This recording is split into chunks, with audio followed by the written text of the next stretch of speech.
6, so we'll flatten out there at 578. Not a bad trade here at HYLN, but it is 2 o'clock. Katina's not here though, so we'll hold off a little bit till he gets back. What else you got over there, Joey? What are you looking at, brother? ASTS to be exact. QUBT and some of these quantum names for potential bounce here. We are now south of VWAP on QUBT. Now same thing with IonQ. Rigetti starting to head into that area. So let's be patient and wait for that level to come into play. Nice strong session in the overall market. I mean, it's not the strongest, but it's not overly weak, which is good. Starting to come back in a little bit. Look for a VWAP bounce. There is a support level right there at 719.37. We're good to go. So that's not too bad. But yeah, all right, I don't know what, oh, there he is. He's over at the big screen, guys. All right, that's it for Sharif and I on the week. I hope everyone had a fantastic one. I hope you enjoyed your time with him and I. Make sure you hit that like and subscribe. We love Texas, and we love warm weather, so. What? Big heavyweight fight, guys. See everybody Monday. Love y'all. Be safe. Happy long weekend to everybody, and happy Memorial Day. Peace. Yes, sir. The heavyweight fight right now is between the market and the volume-weighted average price potentially coming in here on a Friday where we have a strong reversal in the markets, oil all over the place. But we are starting to get a little bit end of the day free fall Friday-esque. I don't want to get that extreme, but it was a pretty distinct move off of those highs. And, you know, a lot of times, like, we'll have this great sentiment all day long or all week long, and then we end up with the old Friday risk-off type moment. I don't know if that's going to be the case, but certainly it's something to watch out for here on this, at least, particular Friday. And again, every week is going to be different, but I feel like we've had this idea for some time. But regardless of what type of a day it's been for you, regardless of what type of a trader you are, one of the things is I've talked to and seen lots of traders who simply cannot figure out why they are not consistent. And it's almost every single one of them making the same mistake. Not the setups, it's not the indicators, it's not even about risk management per se. That does play a role. The real problem is that something happens before they even click buy, and because it's invisible, most traders simply don't identify it. They keep tweaking their strategy, they switch up their tickers, they change their time frame, they're looking to fix everything except for the actual problem where it lives. And this mistake I'm talking about is entering trades without a complete predefined plan. Specifically, you don't know where your exit is before you enter. So you've got to have no, I see how it goes mentality. You got to be price level, condition, time, all there out for you. Now, Sean's going to show you what a complete trade plan looks like and why it's going to change everything about how you trade. All right, we have to throw back to Neil because my mic just fell off over here. We'll get locked up and set up, and we talk about it. We're doing it live, everybody. We're doing it live. Nobody, like, first of all, we'll go to my man Mike Tyson. Everyone has a plan till they get punched in the face. Well, you want to have a plan of action so that if you get punched in the face, you know what you're supposed to do. You could be rattled, but you've gone over it time and time again, so it's just simple muscle memory. And then when you're all staggering because he has that killer uppercut, hopefully you have enough left to defend yourself and get your arms up. But Sean, let us know. Oh, punched in the mouth, punched in the face, punched in the mouth. It's the same thing, everybody. But either way, Sean's going to show you how to have a plan so the market does not punch you in the face. All right, everybody, look, very, very simple. Great point there, Neil. What we have to do is stop guessing and start planning. Look, we have the ability to journal. We have the ability to review all of our trades. That's what you should be doing, especially as a beginner trader. You have to figure out what levels are key for you, what strategies are key for you, and what has been working. If you can figure that out, then you will not become part of this 99% of the traders. This is failing because you buy a stock without a target. You don't have a price target to get out. You don't have a price target to get in. You don't know where your profit is. You don't know anything. Plan your trade, and therefore you can plan your risk and get away with a profitable trade every once in a while. Here it is right here. Look, this is a 60-second setup. This doesn't take very long. Find a name you like and trade it. But what you got to first find out is, what entry price do we actually like? And we're going to show you in a couple seconds the graph, the chart that shows us what to do. What's our entry price? Where's our stop loss? I mean, if you're sitting here watching us every single day on Trader TV Live, we tell you, even before we get in, where are we going to get out? You know, I'm looking at trade X and my stop is X minus 20 cents. You gotta have that in your mind before you actually enter the trade. So that's what you're talking about right there. Protect your money. That's the number one thing that traders lose is their initial capital. If you protect a certain percentage of it, at least you get a couple shots in there every once in a while. The third one is, where's your target, okay? How much profit am I looking to get out of this trade? If your profit target is 50 cents, but your stop loss is $1, well, then you're gonna lose absolutely every single time. Let's go over an example. You guys know I like to trade the TQQs here. This is just a futures. It's a triple levered NASDAQ product right here. And what we're gonna try to do is find the trade. So we take a little bit of a look out here. We look to see where is there potential support for this trade, right? Initially, we're going long in this area, fine. It's this trade that we're talking about right here. We see a bottom price, right? That's gonna be your 74.60. This out is our target in order to say, hey, we are wrong on this trade. So then where's our buy zone? Our buy zone will be right in this area. And what did we do? We put that buy down there and we wind up getting hit. Not all the time. Part of being a trader is being patient. Okay, you wait for this thing to fall back into your zone. Now, whether or not that's your fill's up here, somewhere like that, you adjust all of these numbers so it works for you. All right, we're always using VWAP. I have VWAP and the 200 period moving average here as a target. I feel like that makes a lot of sense. If our stop here is going to be 74.40, our in is 74.60, that gives us 20 cents to play with. Look at the room to the upside that we have. VWAP is sitting here at 75.30. So all you have to do is understand, how many shares do I have? If I get triggered out, that's a 20-cent loss.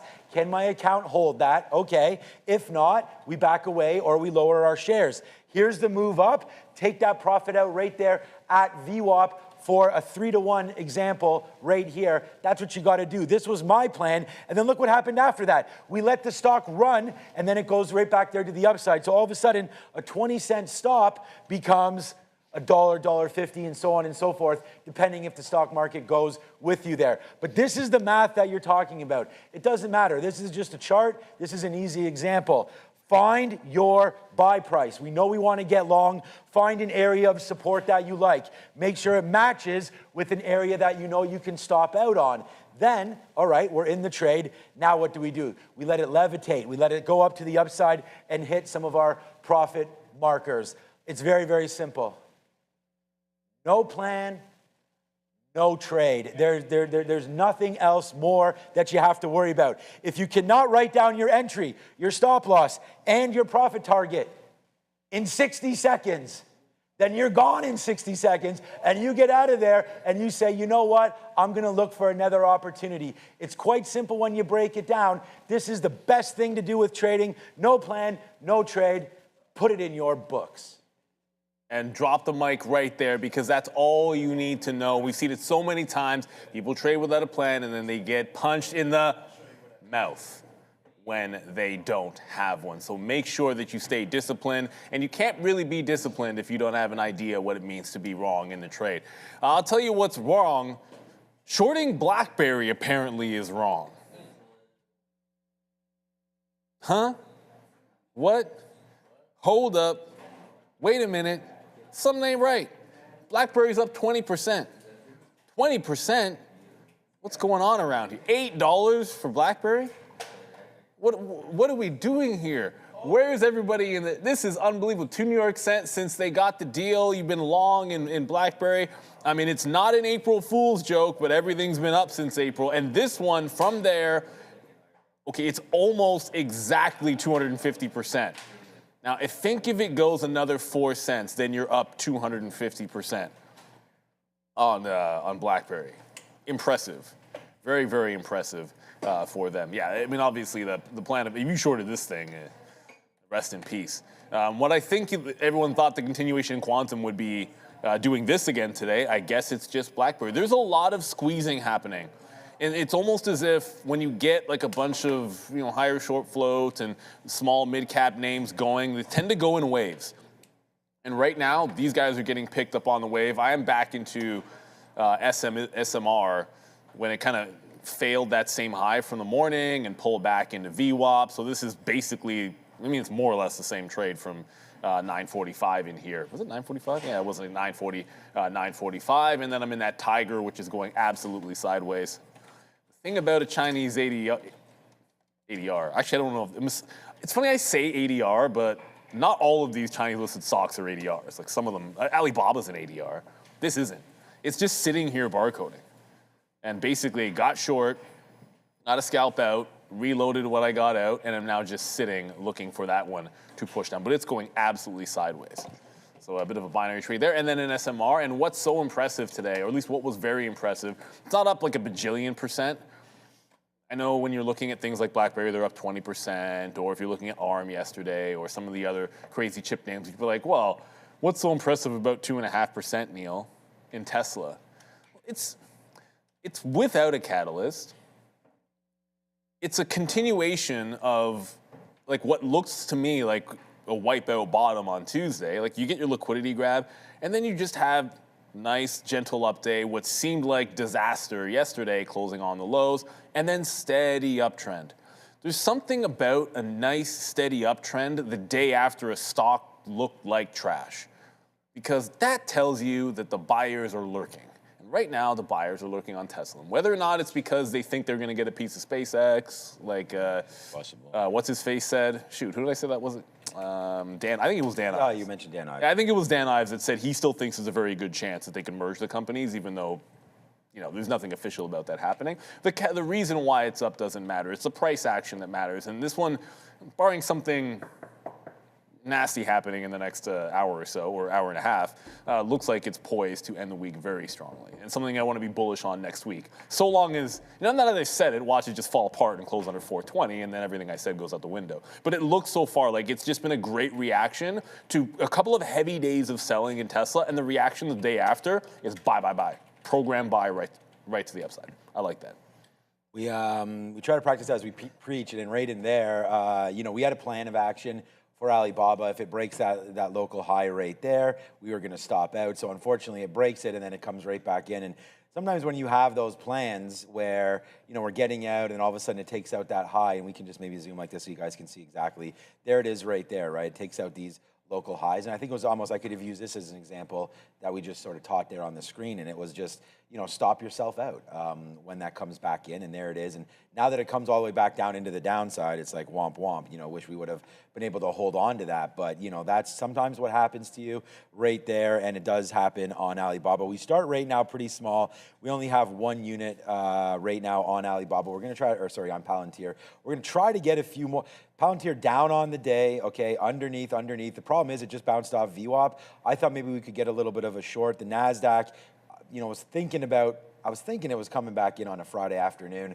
I don't know, it's a long weekend. I always feel that on a long weekend, you know, heading into it, and I don't have any statistical evidence of this, but would... The volumes are lower for sure. Low volume kind of scares me a little bit. I think low volume, maybe market grinds higher.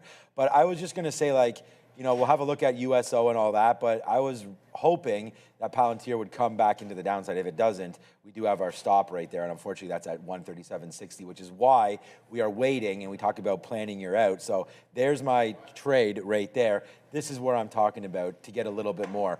137.30, that's where I'm sitting right now. If it goes back up to the upside, we'll sit there, take some at 137.30, then I'll give me an average price about 20, which makes a 40-cent hit, you know, much more reasonable. So we're gonna wait around to see what happens with PLTR right here this afternoon. It's not my favorite. We're gonna look for others, but that's something that I just found here on what appears to be a little slow action there. Maybe that Futu and that Tiger, as you were talking about, could be up to something. Well, you know who's up to something right now?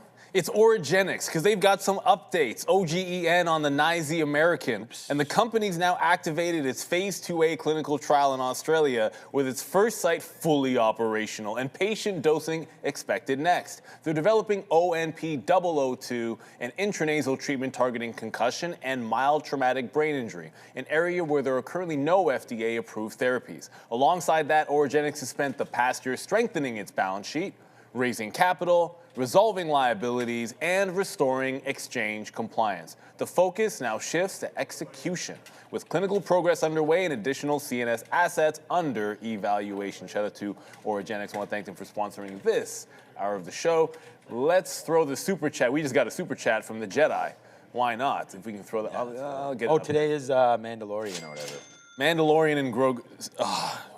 That's tonight. Or now. The reviews aren't looking good.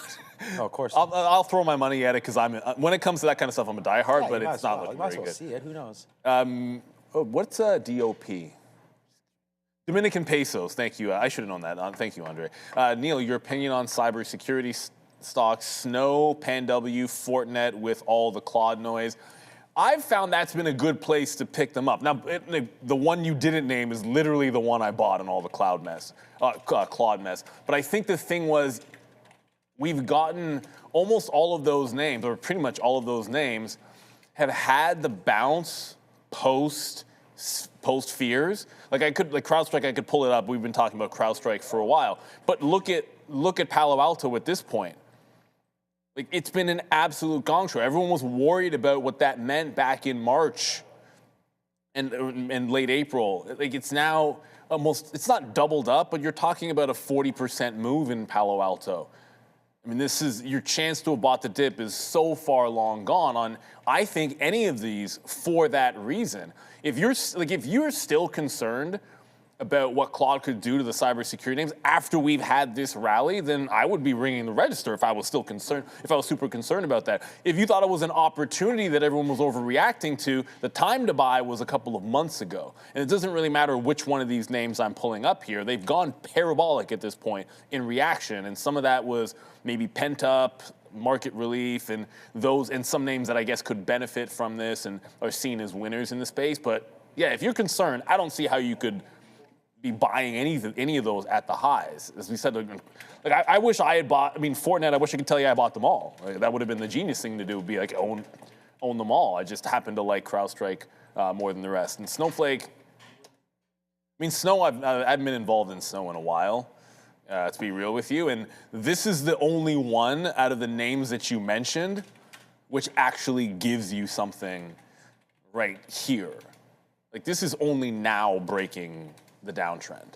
Like a lot of names have this profile, but Snow, it needs to get through 180, 185, I guess this would be like this level in here. But Snowflake, at least with that, you're not chasing a parabolic move.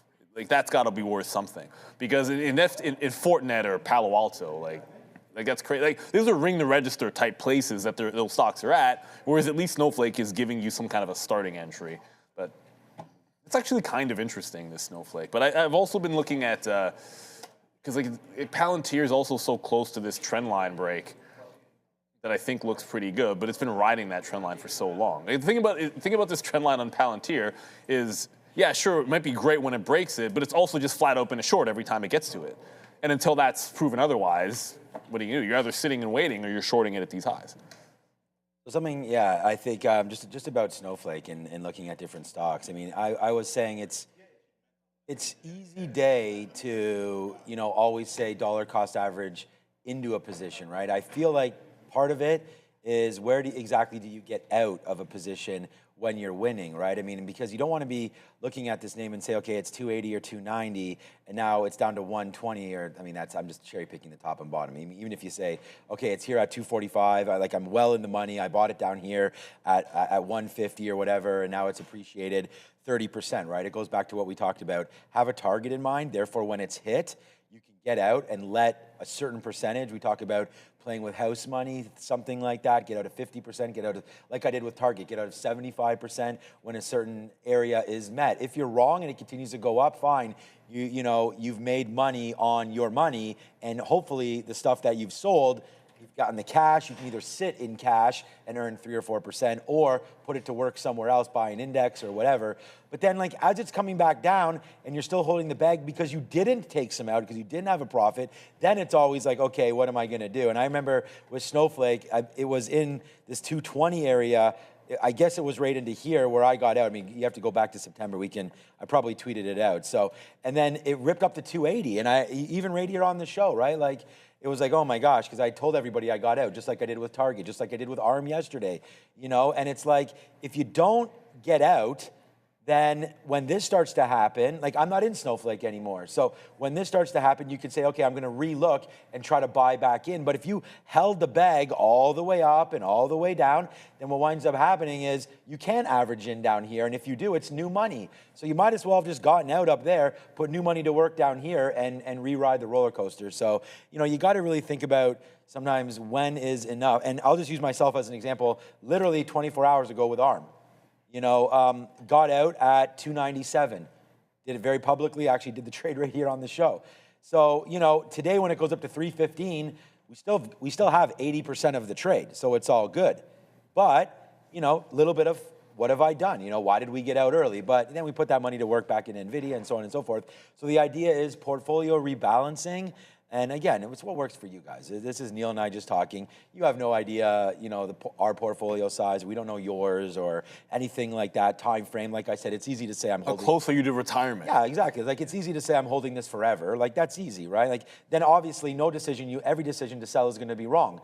So you just have to understand that when a stock goes a certain level, you decide to say, hey, you know, I'm tapping out of a certain percentage points of whatever it is, right? Just like your boy there, what is it, Gina Carano topped out after 17 minutes and took a couple $1 million or 17 seconds, took a couple $1 million in her pocket. She knew when to tap out. Well, it's the thing, if you're gonna make that much money, why get your arm broke? Well, that's what I'm saying about that's what I'm saying about all these things, right? It's like if you're gonna make all that, like if I'm gonna go long at $200 right here 8 trading days ago, and it's gonna give me 50% return, yeah.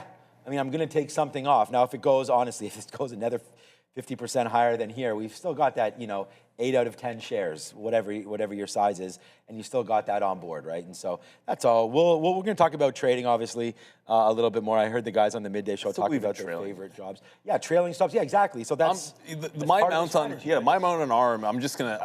I was going to get it out in the offer, and I was like, yeah, whatever. I'll just trail it and see where. But I think. This goes back to the lesson that we just had, right? Like, have a plan of action.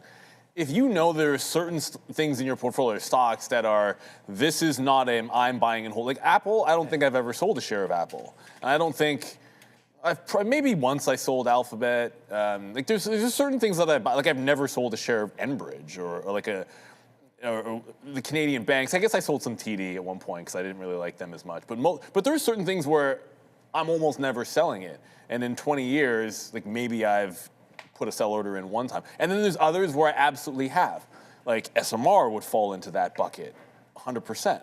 Like at the time, Intel fell into that bucket. And so when you know that's the case, it's a little bit different. I understand that this is not something that I'll completely ride or die with, but there's other ones that are in that category, and then you develop a plan from there. And just before we throw back to my left, I looked up on just to see if there was anything when it comes to performance on the Friday before like a long weekend, and all it clock gave back is what we think, and that's that volumes are lower, so it takes less volume to move things, but there is no distinct, obvious direction. It's not more bullish or bearish. It's just that volumes are lower, and therefore less order flow needed to move stocks around, which can make things a little bit trickier. Right. In reality, like it cuts both ways. It makes things a lot trickier sometimes. That's kind of what I was saying, like about how maybe we'll lower our share size, lower the expectation just a little bit. Neil, I'm getting a coffee from Rob, so you tell him if you want a tea or something. I did not answer for you there. Thanks. But we're excited right now, and why is that? Because yesterday I was actually talking with my new friend Les, at the ballpark. It's the same promo, it's going to go. And he was mentioning, when do I sign up or when can we get involved with Campus? All right, here it is, man. It is the Campus program once again. Are you ready to become a real trader? Our next training cohort is just around the corner, and this time we're expanding our reach. If you live outside the U.S., now's your chance to apply and join our program. You'll be trading U.S. equities during regular market hours, so be sure you're available for the continuous U.S. session. This program is carefully designed to help you master market microstructure, different marketplaces and venues, order types, and then of course professional execution versus retail and amateur approaches. Space is limited, so don't wait. Apply now and take your trading skills to the next level. So we wanted to say welcome aboard to everybody that is excited for Real Trading Campus. You can get involved there. It says we're expanding our reach, but you do have to live outside the United States. So it's all countries outside of the United States, sans Ukraine and Russia. Actually, I should say that, because I remember when I was opening up, I mean, unless that's changed, but I'm pretty sure it's still nothing going on over there. But if you are in Ukraine or Russia, how's it going? Please apply and see what winds up happening. Even give your interest if you're in the United States. You can always go to the website and you can apply, you can ask questions, because it's a show of demand too, right? Like the chatbot may or may not be working. I have no idea. Well, I hope so. I hope so too. It's Leonardo, who knows? Well, I'd hope it is working, but we're talking about the Chinese ADRs. Uh-oh, QR code did not work. No? Put that QR code back up on the screen when you get a chance. Well, actually, these guys will test it. These guys are okay, you guys will test it yourselves? Usually when we do a new thing, like I'll just pull up my phone and make sure live that it's going. But I just Neil always checks. I usually check. Like I'll just pull it up, but if it's not working, we always want to make sure you guys got the goods. We'll get that in the chat in the description as well. Tiger, it's going absolutely sideways, and if it is, I mean, it's not like it's moving much, but I'm just punching it. Like, look at this. Like, what? It was moving in the morning. It is not moving now. What was the other one? It was Tiger and, shoot, what am I not remembering? Futu. That's what Tiger, like, look at these in the morning. The gap down, 25%, and then look at these ADRs in the afternoon. Sorry, Chinese names in the afternoon. I shouldn't say ADR, because not all of them are ADRs. But, like, look at this sideways action. It's doing absolutely nothing. And SMR, I got to watch out. Like, it gets into VWAP, but it did this before, basically bounced off the prior low, and, you know, I got trailed out of it right around here. Like, actually, I gave it a little bit further, but it'll be the same thing. Like, it trends into the low. I'll give it a little bit above the volume-weighted average price, and then sort of, you know, look for the next available trade. And I feel as if this afternoon, like Sean said, you want to be more. Oh, thanks a lot. Here, Rob comes to save the day. A little T action in there. You want to be patient with it. Like, find something that's giving you a level. Maybe it'll be a VWAP trade, or like I love these where you get like a false break of the high, and then you can just grab the short. Like, that's the idea that I might try to look for here. Nike's making moves. No, not really. I saw people putting Nike in the chat. It's not bad. I mean, it's trying to break. It's trying to go. Well, see, the thing is, this would kind of make If I was sense. trading Nike, I would tell it to just Double do top. it. Do it. Just do it, Neil. Just do it. Well, see, the do it line for me is always Ben Stiller from Starsky and Hutch. Ben Stiller and Owen Wilson did like the remake of Starsky and Hutch. Yeah. Oh yeah. I never saw that, but I do know what you're talking about there. There's like, well, it's not. I don't know. I wouldn't say it was their best. It was like, do it. Yeah, it's not his best movie, but there's like a couple funny lines. I'm following Raheem Alani, of course, on Instagram, and this guy's always blue steel. Like, and I just messaged him today. I was like, bro, blue steel. Like, he's just sitting there with his wife. He's like, got like that look, like, you know, like he's not like he's serious, but he's like trying to have that model look. So we'll shout out to Raheem Alani, always dapper, that individual. So whenever we talk about Ben Stiller there, I was thinking about the blue steel there. Best dressed dude I know. Consistent. Yeah, exactly. Yeah. Well, I mean, that's what he does. He sees clients and everything like that. So we just see you guys, so that's why we dress like this. So. Well, you got the finance bro vest. Oh yeah, I want to put that in the chat. I had my. I don't know if it's over there somewhere. I had that Instinet vest here. I don't know where that wound up. Mine's in my locker. Blue. Yeah, well, I don't know. I don't know what. No, Unless maybe I'll double check. I don't know. No, because like mine was here on this thing. I lost it, so now I got this. Oh, it's got to be around here somewhere. Yeah. No, it's not, I think I lost it. It was there. I don't know where it is now. All right. Anyways, it's all good. Yeah, that's it. All right. So we did have the QR code. We're gonna get that fixed. So we just talked a little bit about that one. Yeah. So light volumes into Memorial Day weekend. Let us know. I think we should almost. We're going to talk about trading, but I want to know what everyone's favorite barbecue is. I'm going to put something on the chat right now that I really like to barbecue up, and I think that we'll put it in. Well, Neil's going to actually do a poll, I'm doing it right now. But yeah, we're going to do a poll, but I'm going to put this in the chat. Look at this. We had some of this yesterday because we had it in my wife got something from Costco. It came in it was like a nice curry bowl. It had some chicken in it, and then it had some shrimp, and you know. Barbecuing shrimp is like, you just get it on there, a little bit of butter, I'll put like sure. very, very simple. Shrimp is a great barbecue, even as a side. If you get those big shrimp, then you can, have that even as a main. But I was thinking like yesterday, those are some great shrimp. And like, I was thinking, I told Marissa, she's making some sort of a big ass salad tonight with different meats in there, Oh, prosciutto and all that kind of stuff. You gotta do a couple other things, get some skewers going. That's what I'm saying. So Yeah. that's like shrimp has a lot of potential. Yeah, because that's perfect skewer. You know, because Perfect skewer. and it's shrimp's meaty. Like I don't know if you get the good ones there. I don't know. I was just gonna say like shrimp is really good. Like burgers. I know you've got. Some Okay, stuff well, going on there. what do you see? I don't know what you guys want to put on this poll, but I mean, I know we're talking about that again. Not fish and chips, but you don't put. Maybe you can put on a piece of halibut on the barbecue. well, I'm trying to find some undercover. How many? First of all, here's what I have for the poll right now. What's your favorite to barbecue? Burgers, ribs, chicken, shrimp. Shrimp has to be on there because we just talked about it. Steak. Yeah. But like, you can't put 10 things on here. It's kind of. This is more for Memorial Day. This is for. Yeah, okay. I want to because like Memorial Day is where you maybe you're having a picnic. Maybe you have people coming here. Yeah, sausage is a great one. That's a great one too. Like sausage / hot dog. I don't know, something like that. Because this is like okay. So your boys are coming over, your family, your girlfriends, whoever's coming over, and it's like okay, we're gonna sit in the back. Yeah, we're gonna sit on the patio somewhere, and someone's barbecuing something. What is it supposed to be? For me, I would say, I always feel like it's next level. Shrimp's not even super expensive. I just always feel like it's just different. A treat. Yeah, I feel like it's a treat. It's absolutely a treat. Barbecue season right there with like a nice little Pilsner or lager or something like that. That's where I'm at with that. And I got the idea from these guys in the midday. They were talking about jobs and things like that. So I was like, hey, what about that? I know we didn't get to. Steak we're gonna get fish next week apparently.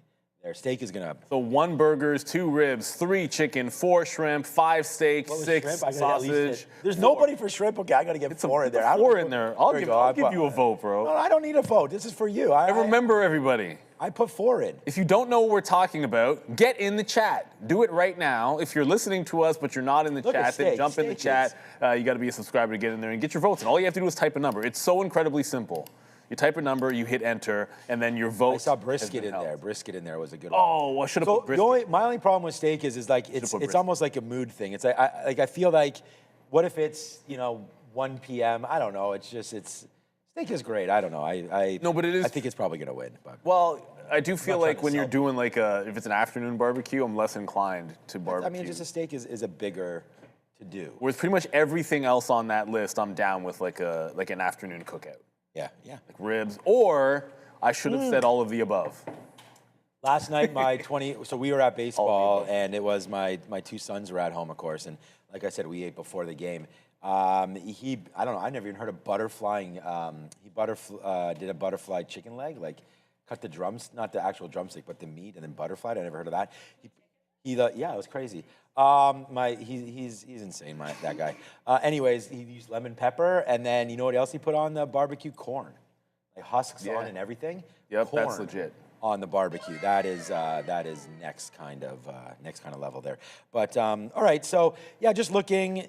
Okay, so we're into this Palantir. We told you the prices that we would have, and we actually go back to that slide. Plan your trade. Like I said, that we would be short at 137.20.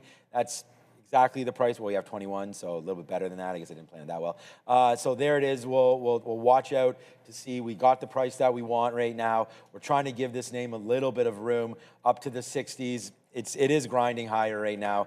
I don't know. Maybe we don't have the right trade here. But I was just sort of looking at it and thinking to me that we're at these levels. Could it fall back off of here? I thought maybe yes. I thought the market could grind a little bit lower. So we're just gonna try to throw caution to the wind and take a little bit of a trade here, hoping that, look, reverting back to the mean, right? I mean, if we can get back into something like VWAP here or a 200-period moving average, like those are levels that if the market just drifts a little bit lower, and again, I thought we could maybe test VWAP here on the market today. Maybe that's another wrong take, but if that happens, then fine. And this is why we sit here and we don't sweat too much about it. First of all, we have air conditioning in here, but we don't sweat the trade because the plan is already there. And if you have the plan, then it's all about execution. And the orders. Okay, well now it's going against me even more. But the orders are set, and I can watch and be like, oh my God, what have we done? But we know exactly what we've done, and I think that's the important thing. So I can go back and look at this trade and say, okay, light volume here today. Should have we done it? Shouldn't have we? And these are questions we can ask afterwards. But at least we won't be crying over the trade because that's what we have, and sometimes they do work against you, and that's life, right? I mean, anybody that sits here and tries to give you a 100%, foolproof method of trading or anything like that, I mean, would be completely, misguiding. Or cheating. Yeah, cheating, yeah, or just misguiding. Well, like I think there are ways to win. You can see market makers. The algo Citadel, like that's who wins. If they have literally the edge, the front running trading, Flash Boys, the book. The reason they won 99 point whatever % of the days is because they had a distinct edge that nobody else did. So therefore, they basically couldn't lose. I mean, there's nothing. Even that wasn't 100%, but they literally would win 99 point something % of their days. Yeah, that's the reality.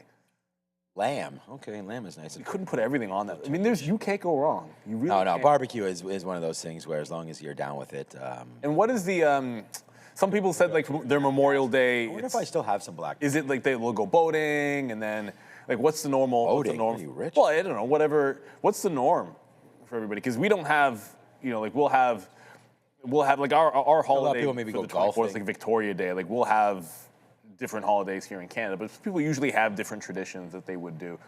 If you get a chance, like I'm not American or anything, but there's a really, really good, if you're so inclined, there's a really good Kevin Bacon movie.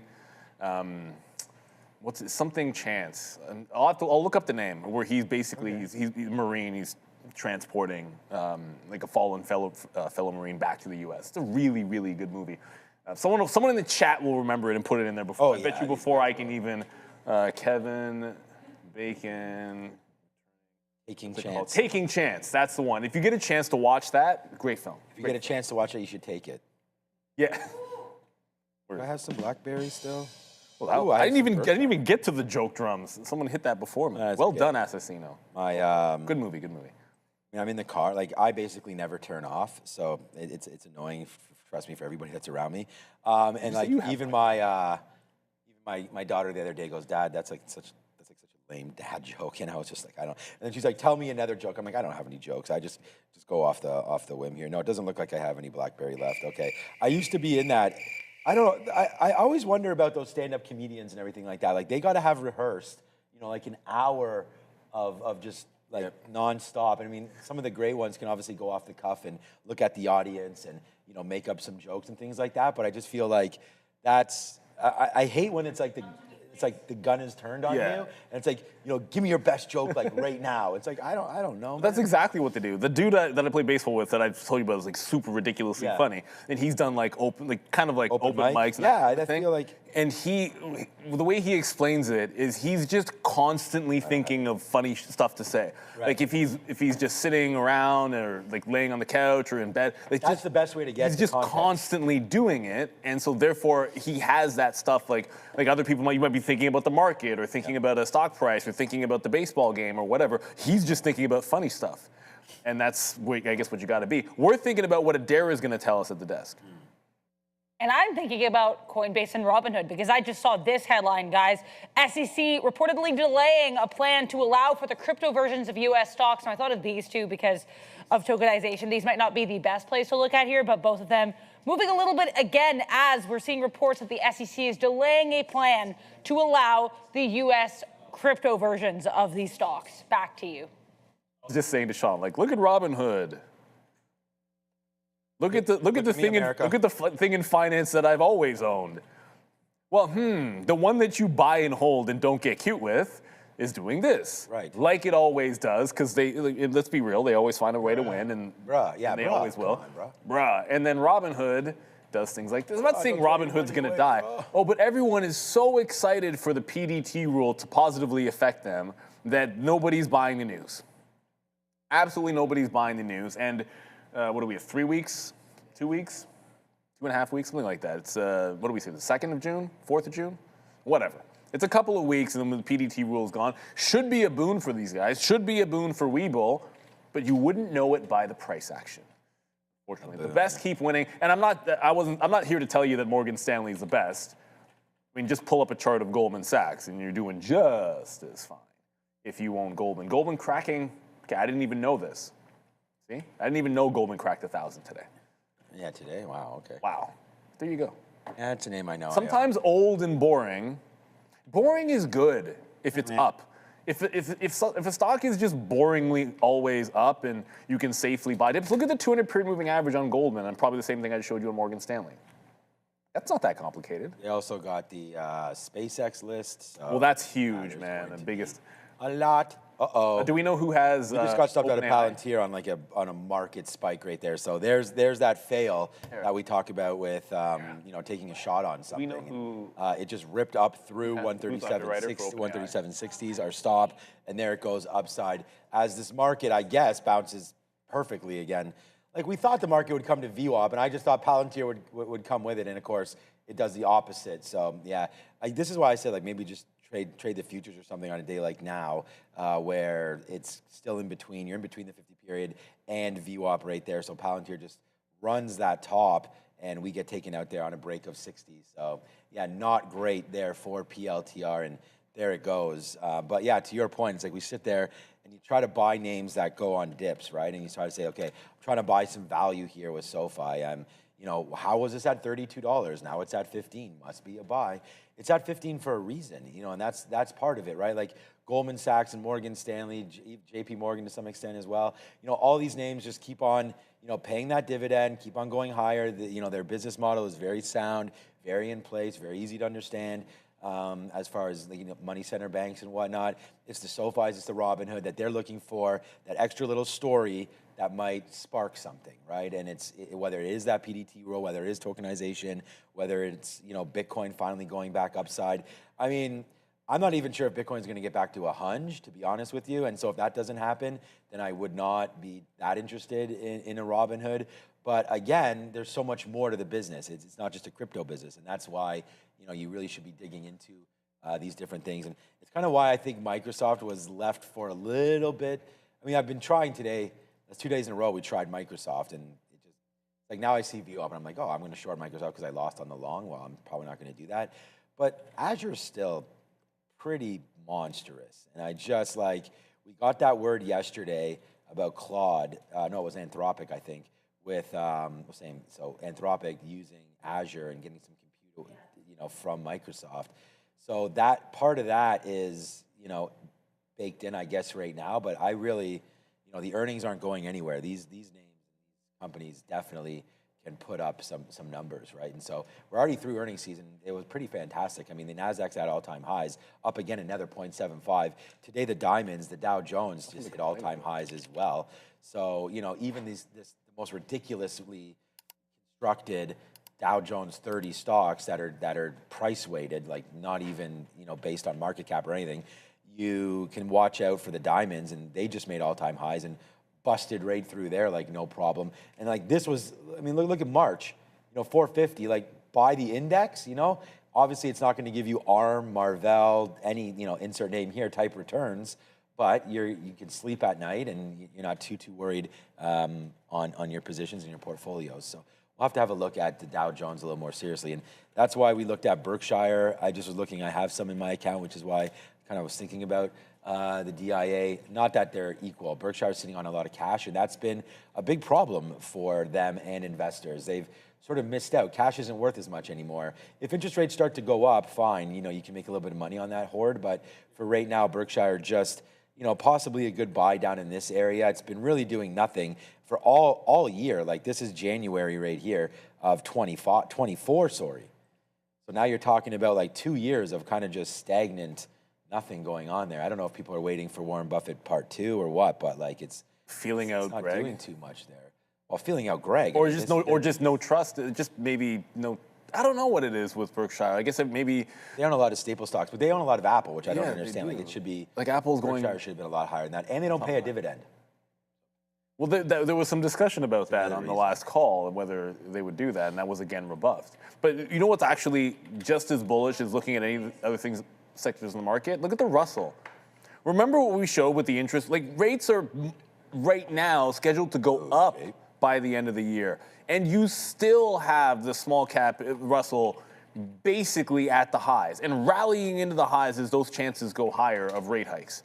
That's bullish. In the face of all of this, you're still seeing, and I know there's been a lot of small mid caps that have been going absolutely ham. Oh, by the way, I keep trying to punch. Oh, it might be Tuesday. I can't get it's not today. I think it's Tuesday. Peloton goes in the S&P 600. The S&P small cap. Peloton goes down or goes. No, it's going in. What? So Peloton's going in. Bless you. Hello. I think it's on Tuesday. But sometimes when they say Tuesday, that means effective the prior close, and that prior close would be today. So in the back of my mind, maybe look out for Peloton either today or Tuesday. It hasn't gone too ham. It has been rallying into this, but anytime there's an index inclusion, it's worth watching. I think we're going to go back to Adara. Yes. It's going to be in as of Wednesday morning, so it will be added on Tuesday night. So yeah, exactly right there, Neil. Let's take a look, though, at USO, because the back and forth as to whether or not there is anything resembling a deal between Iran and the U.S., it continues. Most recently here, we have an Iranian official source reportedly telling Al Jazeera that there's no official final agreement yet, and there still is ongoing work to narrow the gap, quote unquote, between Tehran and Washington. The positive atmosphere accompanying the diplomatic moment is important, but insufficient for a real agreement. So basically, people are diplomatic, they're willing to talk, but that doesn't actually change the fact that they don't agree on key issues. Back to you. All right, so yeah, this back and forth just continues. I do have the news in my ear, so Adara obviously perusing Twitter and has all the accounts loaded up there, so we appreciate that, and we'll go back to her if and when something, hits. But Neil and I will be all over this market, so it's not the end of the world. Okay, what's Palantir doing? Still hovering around. I almost got back into that short, but I was like, didn't necessarily want to do that, but yeah, of course, now it starts to make a move lower. That's fine. So I'm going to pick my poison here with a little bit of a better setup for me. The only problem with this one is we've broken up higher there, so it's like, do you really want to use that as your stop for 2050? I feel like if it breaks through VWAP, especially late day, then maybe it's not him, so we'll have to wait to see if that wants to go. But breaking back down below this 419 would be good, and then back into some of these levels, and we'll see if Microsoft wants to give up the ghost a little bit here, heading into to what should be a close of some sort of interest. Like I said, heading into the long weekend, maybe we can figure something out here. We're just short here at 419 quarters. Nice little pullback in. Our stop is going to be, I don't know if I said that, 420. So if it just breaks there, we have to do this. We talked about the happy long weekend to everybody. Here in Toronto, just walk around the streets this weekend and you will probably experience some of what we just flashed. All right, so 419.90, 420 or so, the out. So if that's going to be the case, let's go 1-to-1, right? So I don't have any bids out right now. Let's see if this one wants to fly down just a little bit, and we'll see about getting something in and around this first area. It's not going to be 1-to-1, and that's not necessarily where I like to trade this kind of a style trade. We're just trying to make a little bit there of what we had lost on Palantir. Look, I don't think we will, but 418.80, we got to be somewhat responsible, put a little bit of a bid there. Hopefully it comes back down, and then we'll update our position as we go on there. And then we'll wait to see, again, looking to get a little bit more out here at 418.50. If we're lucky enough to get that fill, then we'll be working from there. So here we go, man. We're in a position now on Microsoft. Here we go. That's me bidding 85s, holding it up with NASDAQ. Should we even do that? I don't know. So what can you do? See, that's another example. Get down, break me. You know what? I'm just gonna cancel that bid, man. Okay, well, too bad. I got filled there. So now let's see. There it goes, man. See, 40 cents. You see what I'm talking about? Like sometimes, you get the right idea, but maybe the wrong stock. So there goes Microsoft. Like I'm not really certain why this would work that much better. Now the futures are pushing back down in. You can see here Palantir reacting, but I wish I was still in it, obviously. We did get stopped out, and you have to have a plan, and there goes that whole FOMO talk again, right? It's like, why did we get out? But because that was the plan of action, so we'll have to regroup and think about, answer some life questions on that Palantir trade. All right, Mara, Shopify. Is there anything else going? Oh, GQ, for anything. Here, QTEX was a halter, QTEX Quantum. Oh, that's the one with QTEX Quantum there, yeah. So, okay, well, what is it, just IPO or something? A 40 side. We don't have any data on this one, so I'm not sure what to tell you guys. But nice upside move there. Today, yeah, Neil just mentioned that maybe this was the one that changed their name.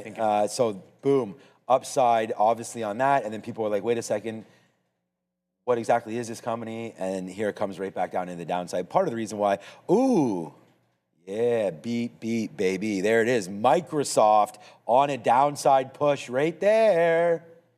Here we go. So that's it, man. That is. We'll floss it off just a little bit. So, we sort of, stick a pen in our eye with Palantir, but then rip it right back out with Microsoft. Now Palantir's coming back down. Okay, that's too bad. Our average price was 20s, remember, on PLTR. So that's coming back in. If you guys took that same stop, honestly, like that is 15 cents. If we just held out, we would now be printing. But here's, let's just talk real for a second. If you get out of your trade, it allows me to get into this one, you know, because now I'm looking for something else, and I am a degenerate. So there we go. We get in there, and we look for something else to do, and there it goes. You know, so hosting the show is fun, trading is funner. There it goes, 419.20, 419.40, all the way back down there into the downside. So sometimes, you know, getting out of something allows you to look somewhere else. So we did that there with Softy, and so far so good. Obviously wish we were still in both of those there. I just want to correct one thing. I might be, maybe that company isn't just up because they changed their name. Okay. I thought I threw it in the chat. I didn't. Oh, it's because it's too long. It doesn't really. I'll read it to you guys for that QTR, that QTEX. They're in advanced discussions with one of the world's top 5 quantum computing companies regarding a potential strategic collaboration tied to quantum hardware infrastructure. So there might actually be a there. I thought this morning there was something we were talking about that was like they. Yeah, I remember it was like changed a their Long name Island iced tea situation. into like a quantum. And I'm like, well, that's if anybody's up because of that and they're not actually getting any government funding, that's ridiculous. The thing I'm looking at is maybe the same I'm already in. I think this is SMR is trying to break down. So if it retests VWAP, if I'm going to trail out above VWAP anyways, then I want to short it back into VWAP and look for what we thought was going to happen in the morning, which is a breakdown the whole way. Like it's just sliding. The Nasdaq is sliding. And looking back, the quantum names aren't nearly as strong as well. So like you're getting a lot of this, I don't know, afternoon pullback. Nike doesn't seem to be doing anything, so that could be a bit of a nothing burger. Like I look over at QBTS, even that like underneath VWAP, Rigetti's above. QBTS is, I guess, the weaker of the two. There might be something there on QBTS, but that's very similar to SMR. Just let it come back into VWAP, short the volume weighted average price. So it's not like a reload, because to me a reload's usually, like a reload's if you get in at like the same price or the same area. This is very different. Like this is in, I guess, averaging up or something. So back into this volume weighted average price. So that's what I want to see. Tesla might be something, but like that's too bullish. It's got a triple top up there. If it were to fail the high, like do this, sure, that could be a little something. But it's very much an inside move. I'm gonna go on Tesla here. Let us know what you guys are watching. When I trade, usually oil? I'll go over to my hot list and look at that. Like Rocket Lab and NVIDIA's on there. What's Rocket Lab doing? Like there's nothing standing out. Well, what's MRAM? MRAM. But then look at Rocket Lab's at the top of the list. I pull it up and it's not really doing anything. And MRAM is Everspin Technologies. What is this thing? Everspin Technologies. I was wondering, I thought it was an ETF when you first brought it up. Yeah, so it like seems PRAM. We have that that's ETF. what I would have thought. I sort of thought that maybe that was the other way around.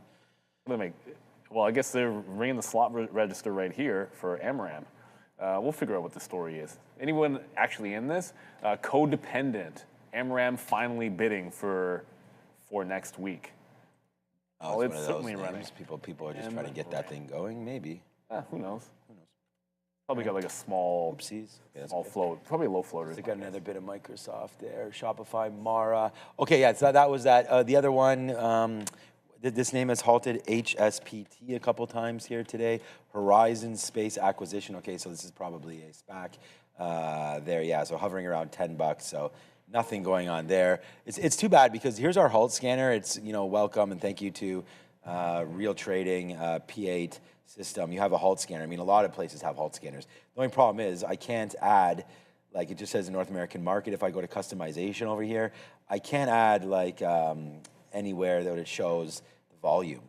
Like I would like to add volume here somewhere so that I can, you know, somehow show me if it's even worth talking about, right? Like this name with 5,000 shares, I never would have brought it to everybody's attention. So I think that if you're looking for halting names, so like here's another one, like I have no idea, AKTX, is this something to look at? Oh yeah, Akari, yeah, this is one, see? So like when I call it up, I recognize the name because of Adara and so on and so forth. We've talked about some different names in the midday guys, but there it is, AKTX. So, you know, the Halt scanner, very useful. If you guys are on any platform, whether or not it's IBKR, I'm sure Joe and Sharif have some sort of a scanner like that for their midday show where it's looking at Halt names. So most brokers will have something like that, including eSignal. I mean, Neil and I use watch lists from eSignal based on here. That's not the one I wanted to show you. That's my own watch list. This is the one curated by eSignal, and you can actually, you can actually put it over here and put this back. it has so many different options, eSignal does, and it's right up to here. So trade rate, first of all, you can figure out if you want stocks, mutual funds, whatever you want, all into here, indexes, right? And it's this trade rate. This is not the one for mutual funds, but right into here, quarterly gainers, yearly highs, above VWAP, below VWAP. I'm not sure this one is no, this one won't have halts, but volume, the volume rate, which is awesome to look at too, like a stock that's maybe doing volume. What about unusual volume? If there's any unfilled gaps that are currently happening, things like that. I use trade rate. That way, it's going to show me like what's hot and like, you know, potentially which stocks are moving around right now. So it's showing here, okay, ONDS. I have no idea why there's no quote there for ONDS, but it's definitely moving around. Well, definitely. There it is, $9, so 44 million shares. So we can have a quick look there. Wow, there's that. I mean, Tesla's on one, so this could be something to watch out for as well. Looking for something to trade here in the afternoon. This is a good way to find them. So there's, I mean, come on, Rigetti, NVDA, Micron. So you know, sometimes I've already talked about this. You know, I'm going to be a futures and big cap sort of trader over here, but on here, sometimes you can find low float names, even QBTS, IonQ, those names are going to be on there, considering what's going on. Booking holdings right now, giving a move. Google's interesting down. So these are also indicated by all these green things, are 52-week, brand new 52-week highs. So today we have Apple hitting 52-week high. We have AMD right now currently at its 52-week high. See how it adjusts as we go. NVTS, is that Novartis? NVTS, no, Navitas, sorry. NVTS right there. Nokia, who's calling that phone right now? That's $15 right now. I mean, is it Becky? I don't know who it is right now, but that's SOXL also absolutely ripping there. And then SOXS is the only name under here, oopsies, that is at the 52-week low. So one has to be at the low and one has to be at the high if you're talking about SOXS and SOXL. But unless something breaks. There There we go, yeah, and that could be possible. Yeah, so that's what we're talking about right now. It looks like it's a lot of the chip names that are going and some of the usual suspects. So if there's anything other than what we see on those lists, let's have a quick look. There's my stop out on Alibaba. And again, like, you know, not afraid to show these trades. I only have Alibaba, Microsoft, and Palantir today, so we're trying to win on one of them. We could go 0 for 3. I mean, Microsoft has been fine, so we're good on this one. We did lose here, but we're making it back right now. So we'll see if Microsoft can eventually turn itself around. You know, a couple outs there at the 50-period moving average. Yeah. Fortunately, we didn't get that move down. Well, we'll have to wait for that one, I guess. T-Timas in the chat. Timan? Mentioned Sidu. What happened to Sidious or Sidus? It's not Sidious, it's Sidus. I don't know. What happened at 12? No, but look at 12:36. You know how you know something specifically happens? You don't usually see the biggest volume spikes of the day in the middle of the day unless there's news. Function. I mean, it could be, yeah, like it could be technical. Maybe it's just an egregiously big technical level. Not really. No, it wasn't. Just sort of randomly breaking out there. Sidu. The ones with a launch tonight is Rocket Labs. So I think 9:30 tonight, Rocket Lab has a launch. Is that correct? I don't know about the time. I know it's tonight. I heard people mention it earlier, but I will say as well, SIDU getting a ton of social media attention. I was trying to go back to when you said, but honestly, there's just so many posts with SIDU, so I think part of it could be, oh, hi, Neil. The SpaceX IPO excitement, the Rocket Lab excitement, the space is clearly definitely on watch. It looks like you're wearing a little rocket helmet now. Like that. Why not? Why not? You need to have like Marvin the Martian helmet going on. That's kind of what that looked like, actually. Well, this one, look, Sidus could launch if it can take $6, because like you always think about where those like bag holder tops are made, and for these guys, it's been $6. Like you have them actual highs at 6, and then you still have like topping tail candles at 6, but you know that's a squeeze type level for Sidu.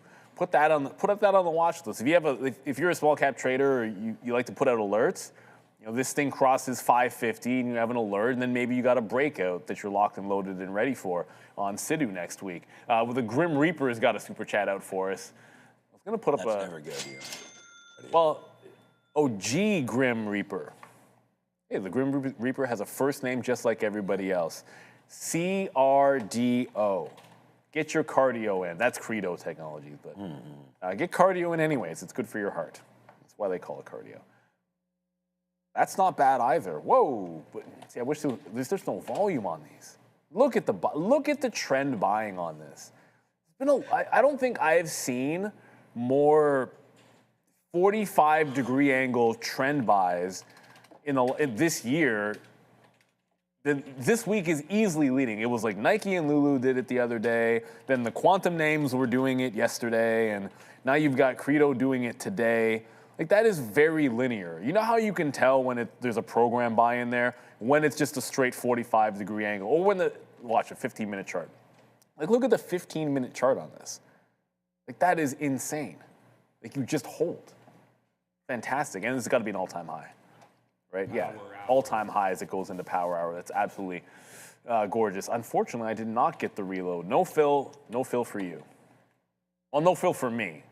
Trying to get that reload or whatever we're calling it there in front of VWAP on SMR. I still have it in there. I'm just sitting in front of the 50 level, sitting at 48, try to get picked up, and if this one continues to the downside. There's nothing doing that top tail breakout, like false break that I was looking for. Nike, probably not going to get there. I don't know why I'm thinking about Netflix, because we're talking about it this morning. Yuck, Netflix. Down again. Netflix is the good day, bad day. You can't have 2 good days in a row. That's not a good sign. This one needed to have a continuation to hold 89 to possibly break out that 91 next week. Yuck, yuck, and more yuck. What else we got going on? We're into power hour, but we're also into, remember, it's a long weekend. U.S. market is closed on Monday. A lot of times volume is going to be a little bit lighter. You can already see it in the tape, which is pretty much why I'm looking for like failed break levels, because you can find traps on low volume, meaning everyone looking for a continuation. If it fails that break and people get caught punching and there's not a lot of liquidity, the reversal ends up pretty good. And that's one of the things that you'll see in a low volume type of day. So I want to look for things that have that reversal possibility. Like maybe Netflix reverses off of a low. I'd rather short a high because the market's down than go long. I'm looking for just some kind of a short setup that we can find. And I'm going to end that poll because there's something else I want to put up here. The poll's fun, and for anyone wanting to know, stakes did win.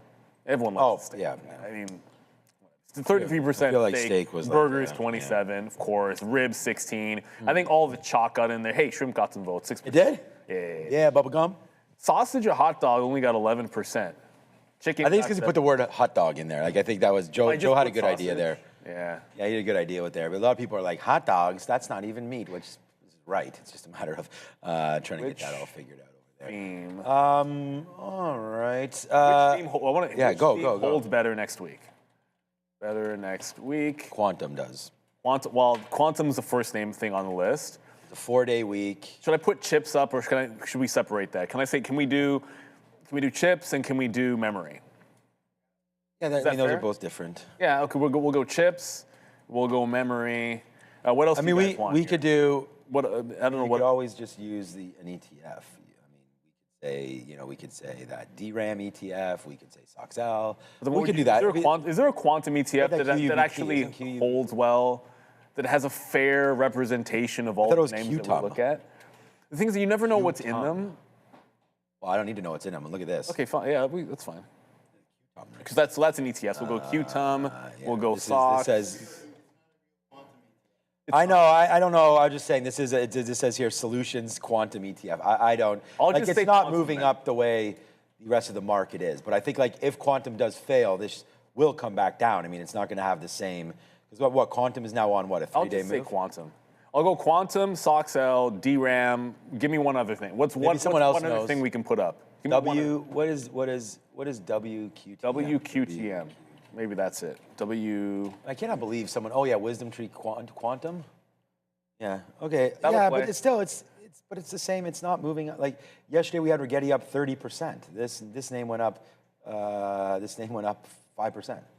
So, anyways, I just want a fourth thing to put on the list. Oh, unless you guys don't care. Like we can leave it at 3. I know Mag 7. Well, Mag 7 is also NVDA. Yeah, we could go IBIT. No, but that's not Bitcoin. Ain't no one voting for Bitcoin over these 3 themes next week. Is there? Okay, fine. I'm gonna put IBIT on here. How about financials? Nobody's gonna vote for Bitcoin if I put it on. How about USO? There we go. Oil. Done. Andre. Start the voting. Quantum 1, and remember, which theme holds better next week? I'm not talking about for the rest of the year. Palantir. Next week. just better for next week. Remember, it's only a 4-day week. Quantum 1, SOXL 2, the chips, DRAM, memory 3, oil, USO is 4. So let us know in the chat. Let us know in the chat which one, just by typing a number. It's very, very simple. What's going to be your pick for next week? And we'll go to Adara. Bitcoin. Already, oil looking good. Yeah, I was going to say, I do have some oil news here. Speaking to Channel 12 News, which is an Israeli news channel, a U.S. source reportedly said that President Trump is frustrated and that, quote, he may make a decision on decisive action against Iran. So a decision to decide on Iran, it sounds like. If I get more details, I'll let you know. But it sounds like President Trump growing frustrated with these back and forth negotiations that we've been discussing at this point for like a matter of months. Back to you. Look, I'm just going to, first of all, Palantir. Come on, house card, man.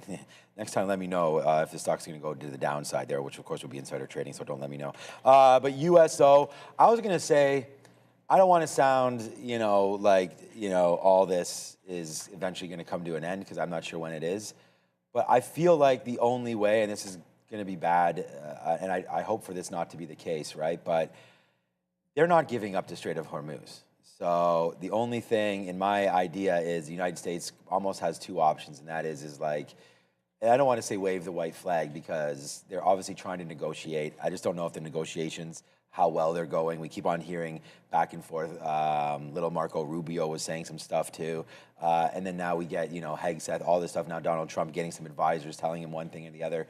I almost feel like there almost has to be like another wave of destruction, and that's like the worst thing that to possibly happen for sure for the people of Iran and that whole neighbor, that whole environment there, the bordering countries and everything like that. But like, I almost feel he's going to have to be like, okay, you don't want to do this, then we're going to have to put the boots on the ground. We're going to have to go in there and figure this out, because United States, like you guys tell me, I mean, $6 and change at the pumps, $9 there in California. Like, these are the numbers that are getting thrown around that are potentially going to be coming this summer. Is that something that this current, and we're Canadians, so, say boo for whatever I'm saying.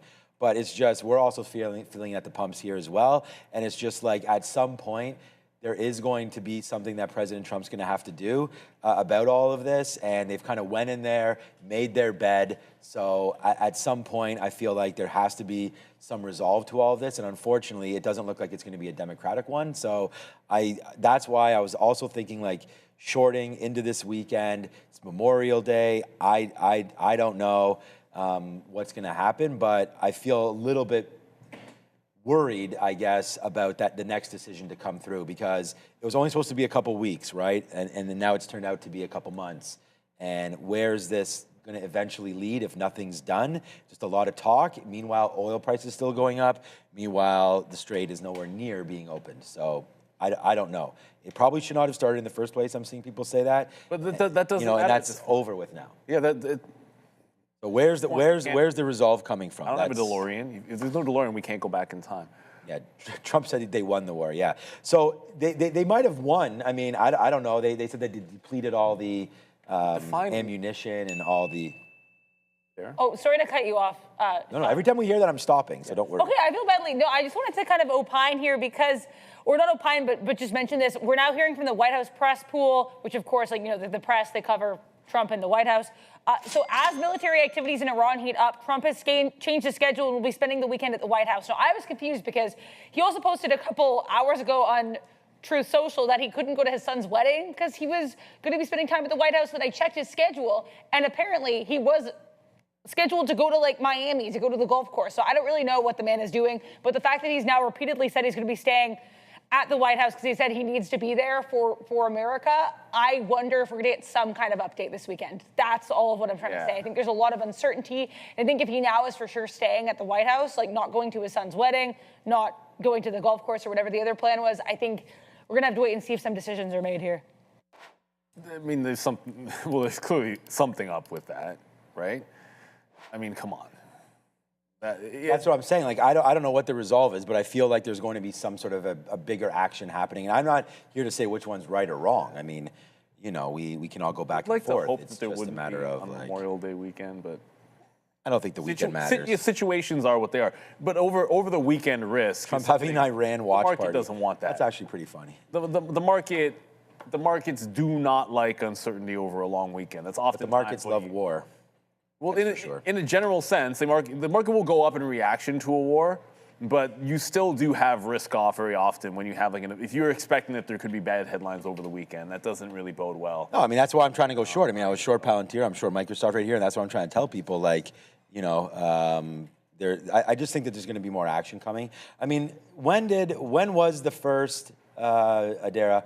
When did they first go in to Iran?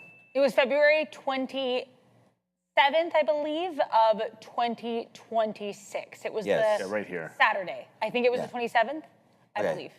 Fine. It was February, yeah. It was the end of February, 27th or 28th of February. 100%, because here it is. You can just look at the chart of USO. Like there's a 27th, there's March 2nd, which would have been the Monday after. So there's the gap up. You got dead on. Not that I knew you were dead on. It's just, it's cool to look. Well, maybe it's not cool to look at the chart, depending on your view. My bad, because I said 27th, but I guess it was the 28th, so sorry. No, you're right. Well, I mean, in terms of the last trading day before was the 27th. And then the next chance to trade would have been the 2nd, because it was over the weekend. So you would be right about the 28th. Like, yeah, I mean, I don't. Without a difference. Right. It has nothing to. It doesn't really matter. Yeah, it has nothing to do with what I was trying to get at. It was just the fact that, like, okay, so we went from, all right, like it kind of came out of nowhere, right? That was that overnight situation.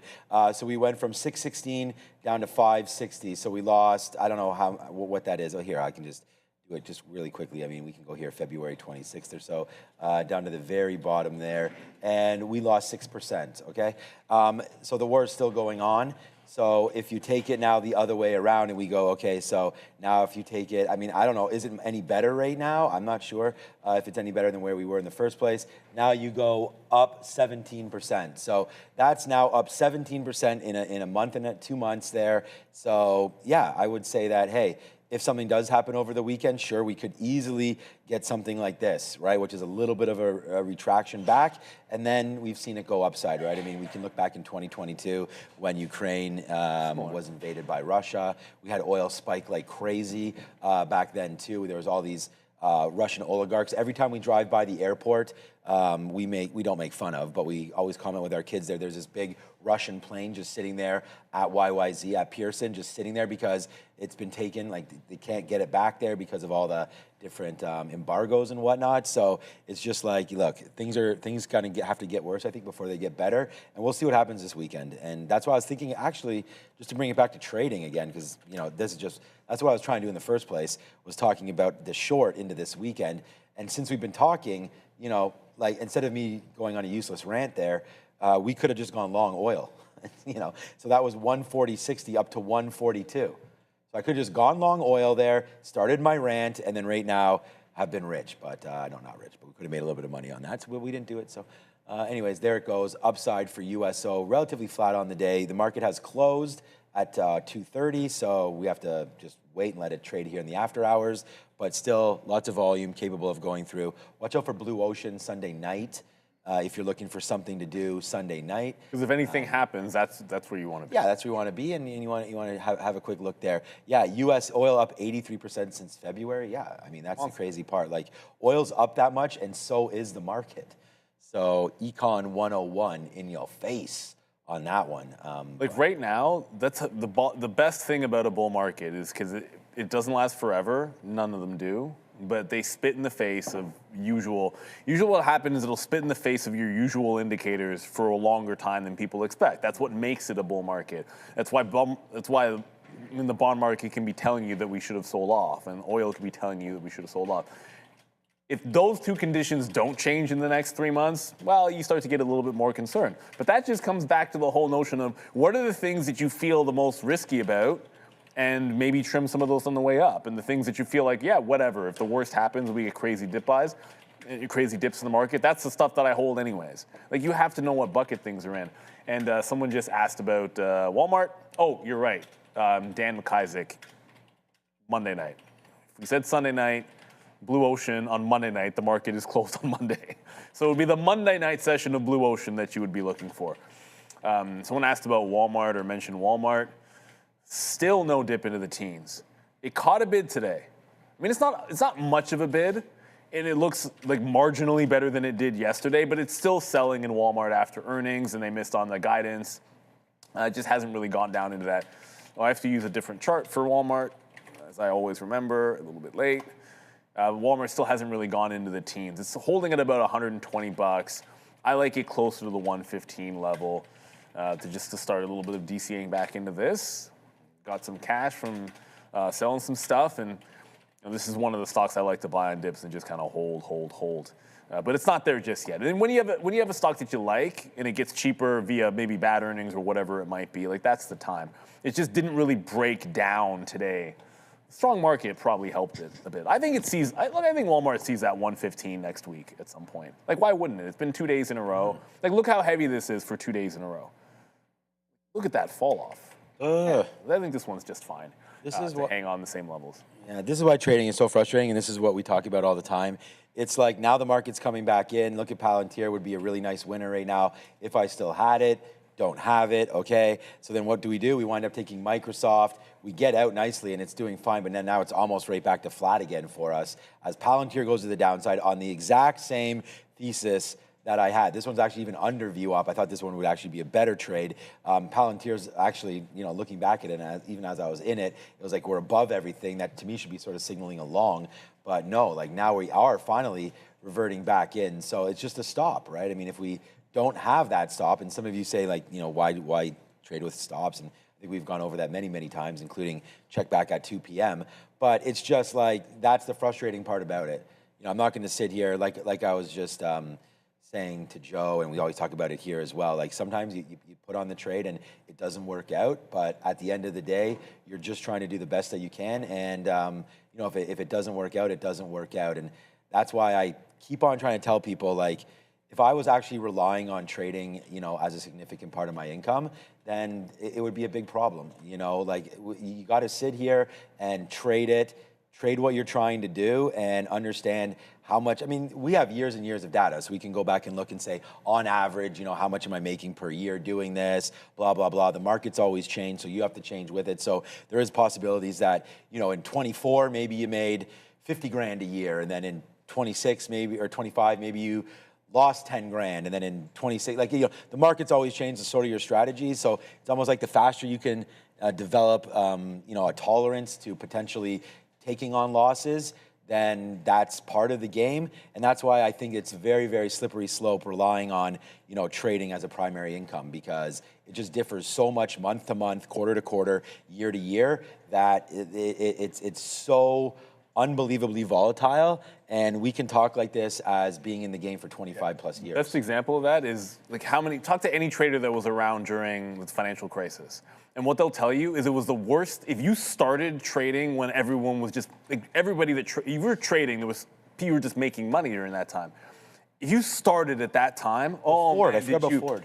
Man, did you get a really rough, because if you come into a market that is quote unquote easier to make money on, it's almost like it's harder for you to have staying power, because for most traders, they tell you like in that decade, that was their best year. Now it sucked because you'd go home after making money trading and then you're just looking at a wrecked economy and people losing their jobs, and like that sucks, obviously.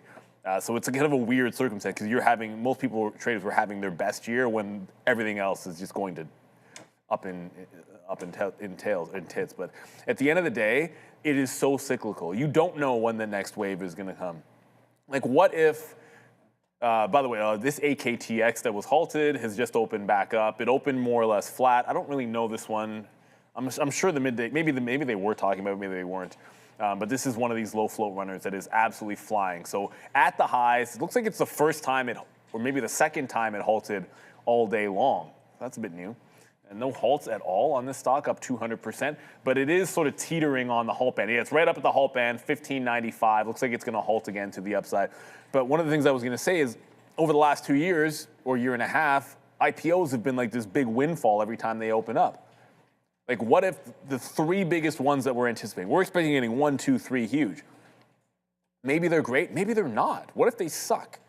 Like, what if Tesla going into the S&P 500, it sucked? For some people, that was like their entire year. Like you had people that were in like New York, like big wig traders are like, that was the biggest day that they had. So you don't necessarily know. Think about the Pareto principle, like the 80-20 rule. 80% of your money gets made in 20% of the trades, or 80% of your money gets made in 20% of the days. It's not a hard, it's like a mathematical principle, but it kind of holds true for trading as well. And it's so very true. And that's very difficult to withstand the ups and downs. We had a trader who, during the meme craze, he traded Halt stocks. And I remember back when there was DWAC and Funware and all these other stuff coming out the wazoo, he had a fantastic year. And then the market normalized, and being a Halt trader didn't really work out. And, you know, so shift or not, and that is a viable strategy and paid the bills, and then you're off doing something else after it unfolds. So you got to be able to hit it and quit it when you do. The tap now is 1755. Okay, what is this thing? AKTX. Akari Therapeutics. Oh, taking a while to load. There we go. I don't actually see. Yada, yada, yada. Promising, okay, preclinical data. So this actually is a biopharma that had good data today. The short float is actually not very big, but the float is only 23 million.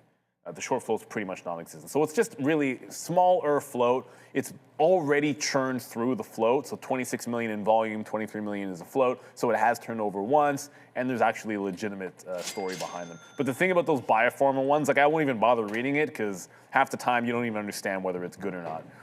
Did you sell Ford? Yeah, just right now. So I just brought that up. I just sold 20. I just did the math because I Okay. sold an odd number of shares because I wanted to get to an even number. 21% of the Ford position is out and is about 40% profit. So that was a good one there for Ford. We did have to, like, I was like, basically, when it was back down into here, these are kind of the levels that we were looking at. I said I thought I was in and around $10 or so. It turned out to be the high tens. So now we're going to take a piece out. And it's just, again, it's that exact... It's almost the exact same thing as ARM, except for we know that ARM's part of this whole parabolic talk, but it's the same kind of thing where we just hit a key level there. Actually, no, ARM was different. ARM was going up. This is actually different. This reminds me of when we got out of some Marvell when it was popping through that $100 mark, or AMD at some levels, or maybe even NVIDIA or whatever. But this is just pretty much just a technical look, Dan. So I did get out there. I missed it on that move when they announced sort of that infrastructure change, and then it was back up to the upside again here today, as apparently Jim Farley, yesterday CEO, was talking a little bit, or maybe it was this morning on some tweets that Dara brought us that earlier. But there it goes up to the upside today, so I'm going to take advantage of an up 8%. You know, like I said there, you're going to get up, like if I only make 40% on the trade and it's now up 9%, so that's like, a quarter of my profits is in one day. So I'll take a little bit off there, get some USDs back in the account because I was trading Ford on US dollar because of the value of it there. And now we'll wait to see what winds up happening with Ford moving forward. If Randy was here, he'd be saying, get the heck out of Ford completely. Yeah, that's what I was trying to do there. All right, Rivian. And again, the fact that you raise some capital doesn't necessarily mean I'm pushing it right back into anything. I'm not going to do that. But Rivian, I had to hit that for Rivian. Yeah, Rivian has been flushing down. But again, it's that same story again, right? It's like, all right, it's coming back into the downside. If you like the stock, maybe it picks them up here, maybe it picks them up here, maybe it picks them up here, and then you wonder about what it's doing once it breaks 10. So that's part of the story here for Rivian. They're looking at those R2s. I need to sell some of the stock so I can buy an R2. But right now, we're going to wait around $14.20 here for Rivian. Well, you're buying it anyways. Yeah, I'm buying it. I don't even own it. I own a little bit of Rivian stock, but yeah, we're buying it anyways. So just waiting for that to come through. The wife is already looking at some colors, so that's pretty cool. We'll see what ends up happening there. I like the R2. Anybody have a Rivian? Anybody have a Rivian in the chat? You guys let me know how it's going. R1s. You see Rivians out in the road every now and then. I'm like, does anybody own a Polestar? That's what I want to see. You see lots of Polestars, right? I had a Polestar Uber once, and it was really great experience. Yeah. Honestly, I find Tesla Uber drivers to be very weird, and kind of mean. I don't know. I've never had a good experience with Tesla Uber. They're like, don't touch my door handle, and I'm like, what are you doing? What do you mean? I'd say the opposite. I've Really? every Uber I've taken from a Tesla driver has been been great. I don't know. I've only had the one Polestar Uber, but I have to say it was a great experience. I saw lots of Polestars last year, and I think it was it was weird. Like I used to, when I was going to my physio, I'd see tons of them. You never see Lucy out there, but I've never seen a. I took a picture of a Lucy the other day. Well, your picture is probably the first time I actually saw one that was on the road. Was when you took a picture of it. Nick W. What are your thoughts? Exist? I don't know. On Redwire? Ooh, Redwire. Weekly chart. Well, I'm going straight to Red EC. Rum. Everybody. Ooh, did we just get filled there? No. Oh, yes, we did. We just took another bid. We're going to go over to that quickly. I took a bid at 80s there. I don't know, man, 40 cents for Microsoft. Like, we thought the market would come to the downside. That's exactly what's happening. Pound didn't go to hell. But right there, Microsoft, just trying to bid out there for 1870 or so. Before I get to that chart, I have to. Kitchen table, I drive a 2008 Acura, never selling it. Yes. Everybody, throw into the chat, what was your very first car? And I don't want to hear when I got a job and I was good, what I bought. If you had a beater, that counts. Don't give me the first new car you bought if you had a beater. Mine was a 1989 Mazda 626. I'm really rich. Huh? The first car I bought was a new car, so I won in. No, I had a beater in I had the beater in high school. It literally died the summer that I was driving to Wonderland because I was just going back and forth. Like it was so it sucked. I drove my parents' cars around until I bought my own. So the weekly chart on on Redwire. Well, here is trend break. I'm not even bothered. You can draw the line. I'm sure you did. I mean. Celebrate, because this is like week 2 of a clear trend break on Redwire, and it doesn't have anything stopping it until 20 on the chart. So the chart looks fantastic, Nick. Nick, I feel like every single time you're talking about a trend break when you bring us one. So Redwire looks fantastic. Look at that $20 level next week. Maybe it gets there. Didn't get that reload, but the market is just sliding down. Didn't end up getting the reload in SMR. Didn't want to hit the bid, but getting out here, it was. In the morning, it was 11:15. That was the area that I wanted, so I'm just gonna jump on the bid. At this point, once it breaks this quarter, I think I'll have a little bit of a trend line to work with that I can get out if it pops back up, but I'll cancel that offer. If it goes all the way back into VWAP, then who cares? Never, always, ever says theirs was a 97 as the 626. Here you go. Bless you, Ram Ram. 1976 Datsun, 1990 Fiat, 91 Acura. Yeah, why not? You know what? The car I'll never forget, and I wish I remembered, what model. One of our buddies, remember Goat from high school? Yeah. So anyways, we had a dude, we don't always want to say, like, some names we'll say of our high school friends, but like others I'll just be like the nickname. Yeah, we know what it is. So this old beat up van.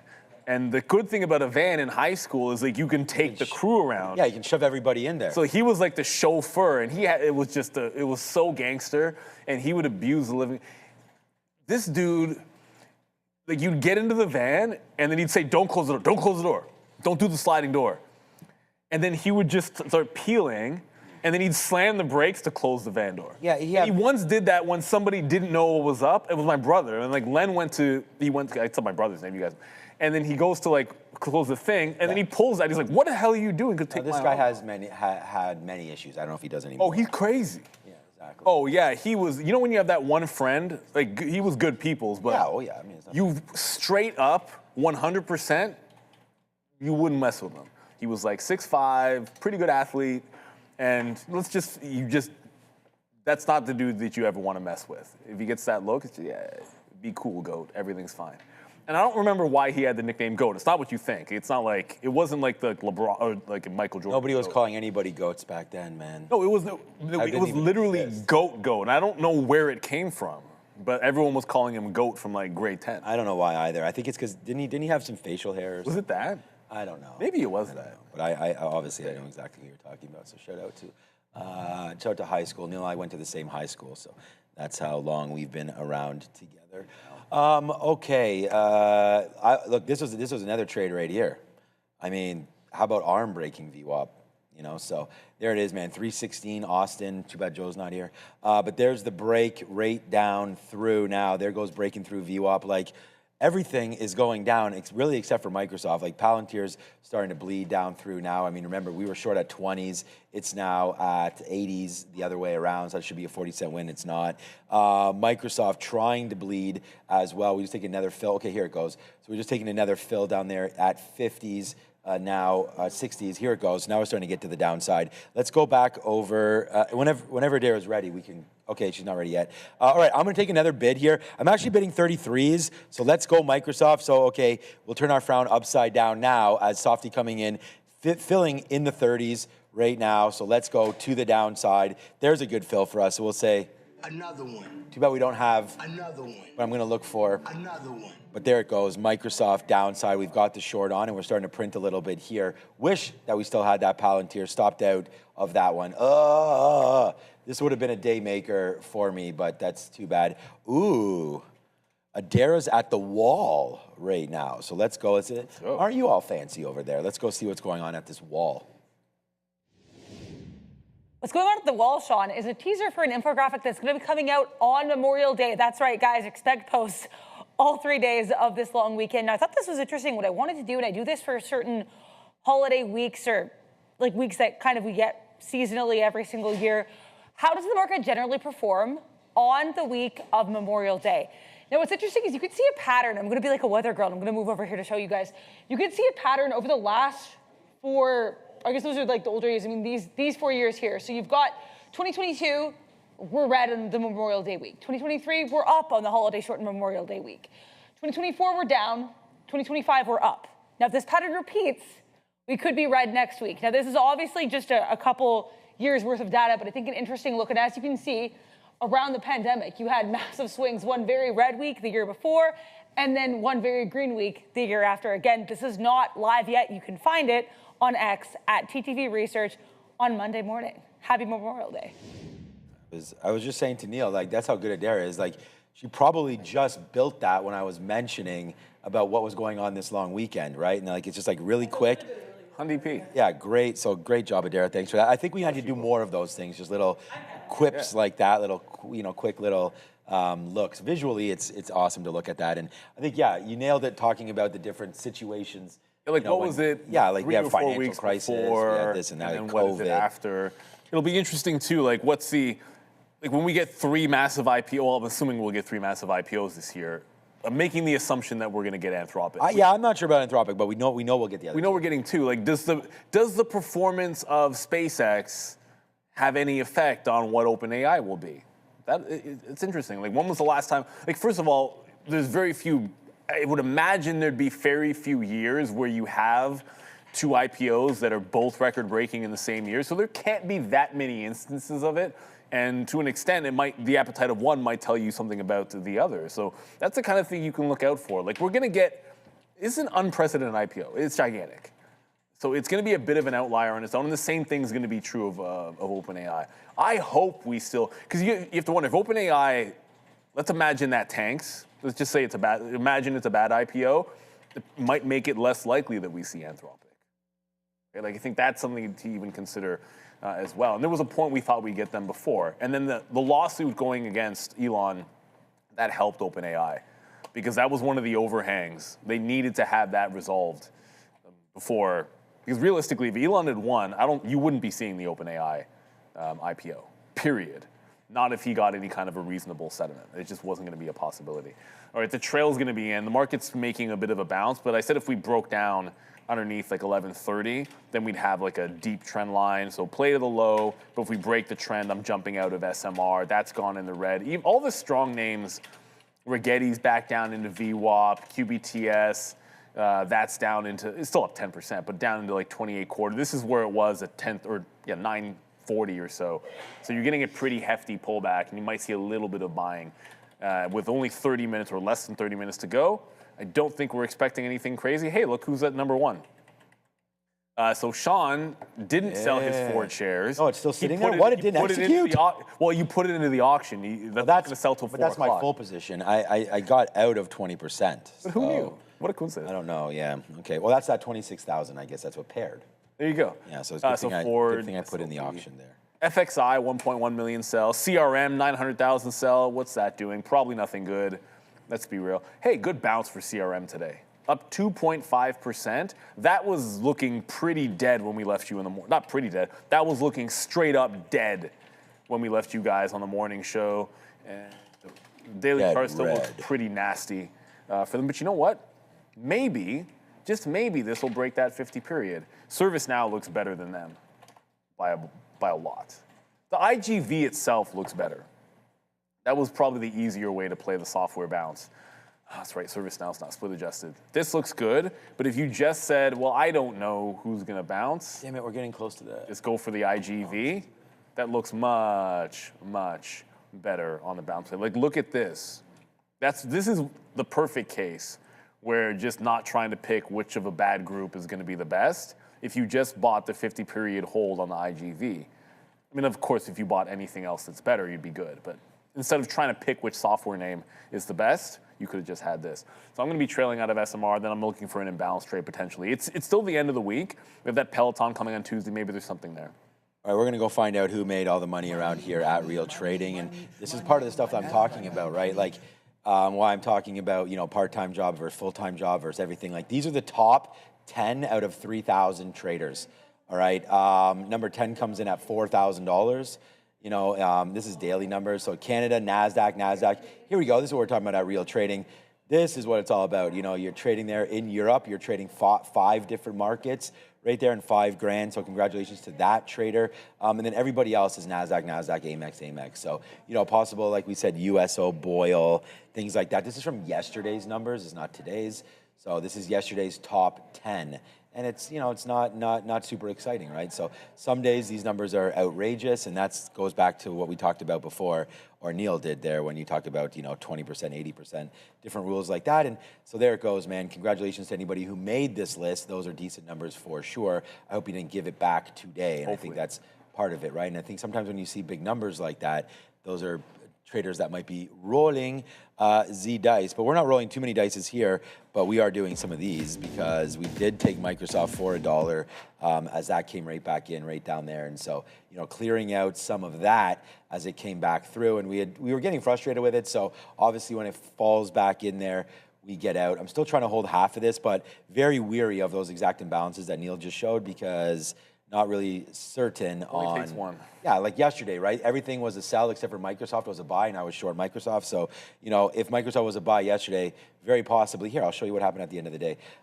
Very possibly this happens again today. So here it is. Look at the action, 350. Yeah, so here's 350 right here. So it comes out, you know, everything's fine. You know, it's actually going down, 348, 349. Everything's groovy. Okay, Microsoft's coming back out. Then the imbalances hit, and we go from 419 all the way to 420 right there. We stop, then the imbalances flip and go short, and then it tanks from, and then we were able to get out. Thank God we had some bids down there at 417. Then it just flushed down on a reversal at 355, and then battled all the way back up again to close, I guess at the highs of the afternoon. I'm not going to scan all the way back down there, but yeah, there it goes right there. So just to give you guys a little bit of a warning, when those imbalances do come out, obviously I'm going to hope for a sell imbalance, but we do have targets here that I'm not going to risk anymore. So 419.80, we're going to change our stop here on Microsoft to give it right there, 419.20. So if it does wind up blasting higher, let's go to 419. Let's go to 51s. We'll give it a little bit more room because of the fact that we could get that little launch pad there at 350. I'm going to bid right here, 28s. I'm going to join this line. Hopefully it runs over me. When you are bidding and offering on the retail side, we talked about Real Trading Campus program, you know, professional execution versus amateur, so on and so forth. If you get filled on the bid, you're adding liquidity, and you can get a rebate for that as opposed to punching out and removing liquidity, which will cost you. So I'm going to sit there, and there it is right there. We'll face slap that out. We do get that fill there at 28, and of course now it goes down. That's one of the only ways to get fills. So far so good. We get out of 10% of what we have left there on Softy. Good look. And by the way, I'll get to crypto in a second. I didn't hear anything, but something is going on in Bitcoin, and it's not good. I just trailed out of SMR. It got to the low, and then it broke that trend. First green candle after like a bazillion to the downside. So maybe there's an imbalance trade, like I said, on a Friday that'll be next, but everything's pretty quiet here. But this is IBIT in the last couple of minutes. Biggest volume spike since the open. which you usually don't see till literally the close. Maybe is the U.S. dollar doing something? And forgive me, I got to go over to TradingView to see the Dixie, because we don't actually have the Dixie here. Just about every other market, the dollar's not doing too much. This is just something happening in Bitcoin specifically. I'm going to guess ETH is probably having a rough time of it as well. Oh, wow. Yeah, look at ETH. Like, what just, okay. Told you, man, something is brewing. This is going to be a problem. Everyone's risk. It's probably just a risk off over the weekend kind of deal. You may even see like what's UVXY doing. There is no weekend for crypto. That's the thing. So you got to make certain that obviously Bitcoin's a 24-hour market. So and plus Chinese, they're going to be in there trading very, very soon. Crypto. I do think that this whole he's not going to his own son's wedding. He's planning on staying there. I mean, Donald Trump passing up golf. Come on. I mean, something must be going on. So we're going to have to wait to see if there is some sort of an actionable trade here. And I'm hoping for nothing, obviously, but I'm also hoping for some sort of a resolve with all of this. And I just don't know if that's going to happen. But we will just be very, very patient and wait to see what comes of anything this weekend. And I think that Bitcoin is starting to tell you that maybe there is something underlying there, unless there's some more news. Like I don't know, might Saylor maybe. I mean, I don't really know what moves Bitcoin anymore, honestly. I mean, global pressures. Well, hold on. Something that we don't really. I was gonna say the dollar. Let's check out what gold is doing right now. Maybe there's something. No, see, so that's not doing anything either. Silver possibly. No, so I don't know. Both silver and gold down percentage points. So we'll have to wait to see what's going on. There we go. Yeah, Trump. That's pretty funny there, Arun Warrior. Shout out to you. But so we're just gonna sit here. 10 minutes left until those imbalances now. Boeing moving maybe? Oh, Boeing. Boeing needs to get going in a big way. It's at VWAP. In a big, big way, Boeing needs to get going. The golf indicator, that should be a new indicator. I should make that up. Shout out to like a heartbeat. The golf indicator for Trump? Yeah. Is he golfing or not? That's not bad. Is it good if he? Darrow would probably. Is it good if he's golfing? I find. Or is it bad? It's good. Good, because that means if he's golfing, then there's nothing to worry about. That's what I'm saying. Like he's out there golfing. You don't have to worry about him getting like phone calls from all these advisors. Should have been way better. There it is. So it's not my thing. There it is. So there it is.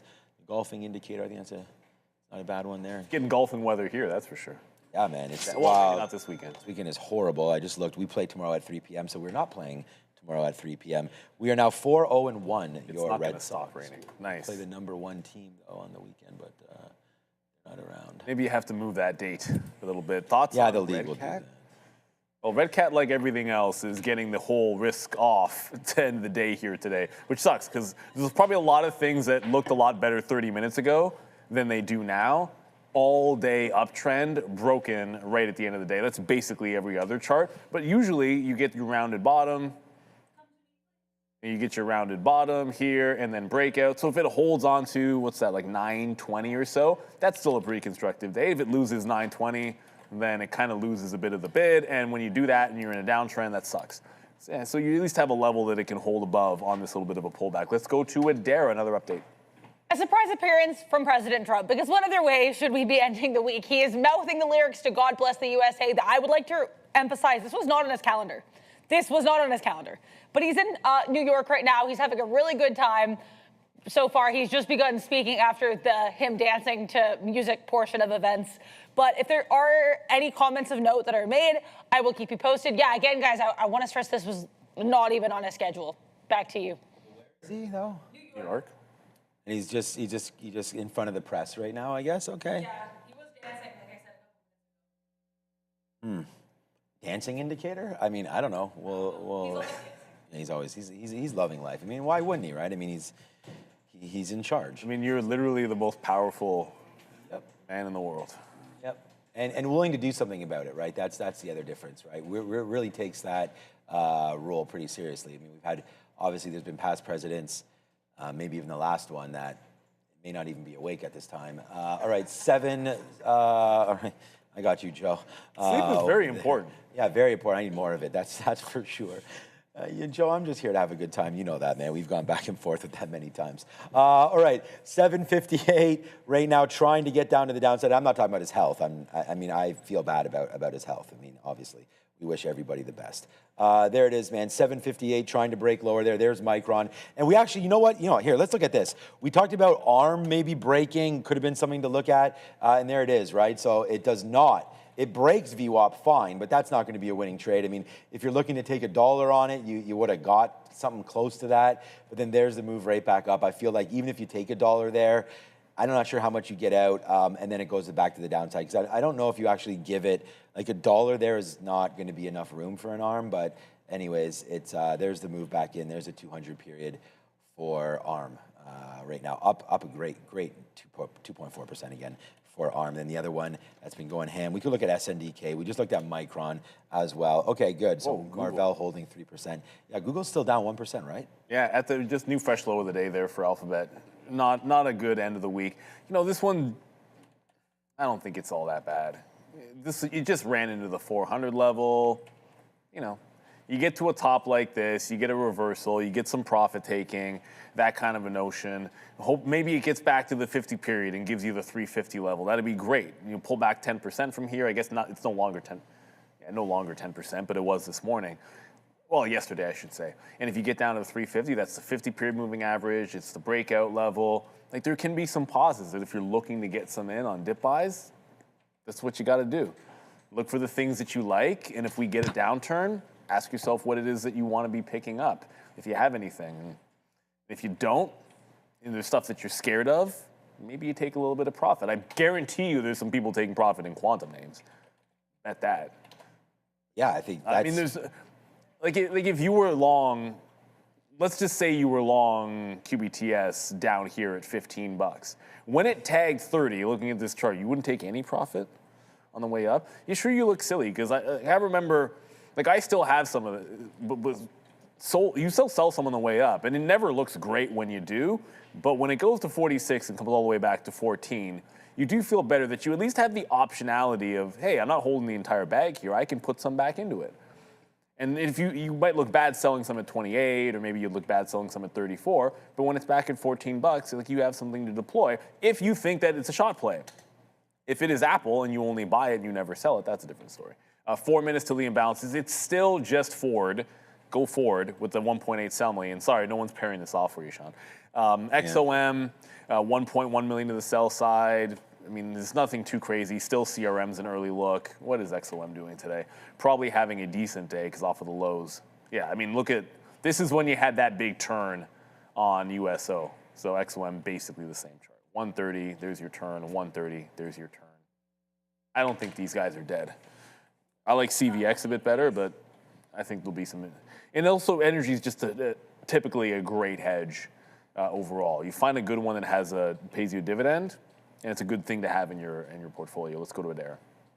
Keep an eye here on Robinhood. The COO specifically of Robinhood Crypto, so not the whole company, but just Robinhood Crypto, Tanya Denisova, is stepping down after being there for over 5 years. So Robinhood Crypto CEO, or COO, sorry, Chief Operating Officer, reportedly stepping down. Now, I was seeing some people in the chat asking why some of these crypto names had been weak. I mentioned it, I think, when Robinhood was around here. So it was around 2:30, 2:45 p.m., I believe. SEC reportedly is delaying plans to allow crypto versions of U.S. stocks. So that is what started this move lower in crypto. Back to you. Nailed that. So thanks, Adara. She did bring that to all of our attention. Well played. So shout out to Adara for once again we bringing us those 7% down too. Yeah, and drifting lower. Yeah, Robinhood, Webull, SoFi, MSTR probably today as well. Shout out to JKL. That's been actually worse. I mean, JKL, man, you are the man right there. You've been sort of telling us, and this is what I mean about day trading versus actual swing trader investing. One is much easier or to wrap your head around than others. There it goes, man. 190, great call. Give it a couple days. Now we're starting to push back. Now 156.50 is your 50-period MA right around there. Yeah. So just quickly, because we are now 2 minutes away from those imbalances, I did cover a little bit more as we get lighter and lighter. I told you where my stop is. If we break above here, we're going to get out. So we're going to be very attentive to Microsoft. I do have another bid down there, $1 lower, in case we do get that push into 117, 417.80s, right into those levels. So we'll wait to see if a fill comes our way on Mr. Softy Hopefully it does, and if it does, we'll be sitting there ready to take it. So that's what we're doing now. Our stop is in for Microsoft. It's really too bad that it didn't go more than this, but hey, man, we talked about the futures, retracing back into VWAP. I should have just stuck with the futures there, and I wouldn't have had Palantir, and we would be right now absolutely laughing. So we'll pat ourselves on the back. We'll do the old Barry Horowitz on there and say good job, but bad job trading. And there it goes, downside now for the NASDAQ, heading into a long weekend. Everyone have a great Memorial Day weekend. We are not back Monday, okay? So we'll be back on Tuesday at 8 a.m. Join us then. Oh, yeah, that's right. Blue Ocean won't open Sunday night. It'll be Monday, obviously, for Blue Ocean. Well, crypto is 24 hours, but Blue Ocean, for those that are eager to react to anything that may or may not happen, we're not saying anything will happen over the weekend, but I guess our golf indicator or whatever our president indicator is suggesting that maybe we're expecting a little bit of something. And the market's kind of telling you that they don't want to hold a little bit of risk over the weekend. So 20 seconds to go. Oh, now Ford's pairing off a little bit. Hey, there you go. 2 million shares now paired. It's still a 1 million sell, so you're not completely filled there. NEO is now an early look of 1 million that was not there before. Enbridge never really matters. Schlumberger was there for 1 million before, so was XOM. CRM is the same thing as it was before. Nothing too crazy. No big Amex names. I feel like we haven't really seen any of that in a while. A bit disappointing there for the Amex. And right away, TLT is actually the largest. Buy and balance on TLT. 2 million buy on Rigetti. 2 million sell on NCLH. GSM is a buy. Who cares about that? Sorry, maybe we do. NVDA, 1.1 million to the buy side. Avis, haven't talked about that in a while. Rental cars. Yeah, 1 million to the buy side there. Notice how it was like the hottest thing for like a week or 2 weeks, and now no one's even said them until we see them on the imbalance locator. The overall imbalances are 810 million sell, despite the NVIDIA buy. Yeah, so there it goes.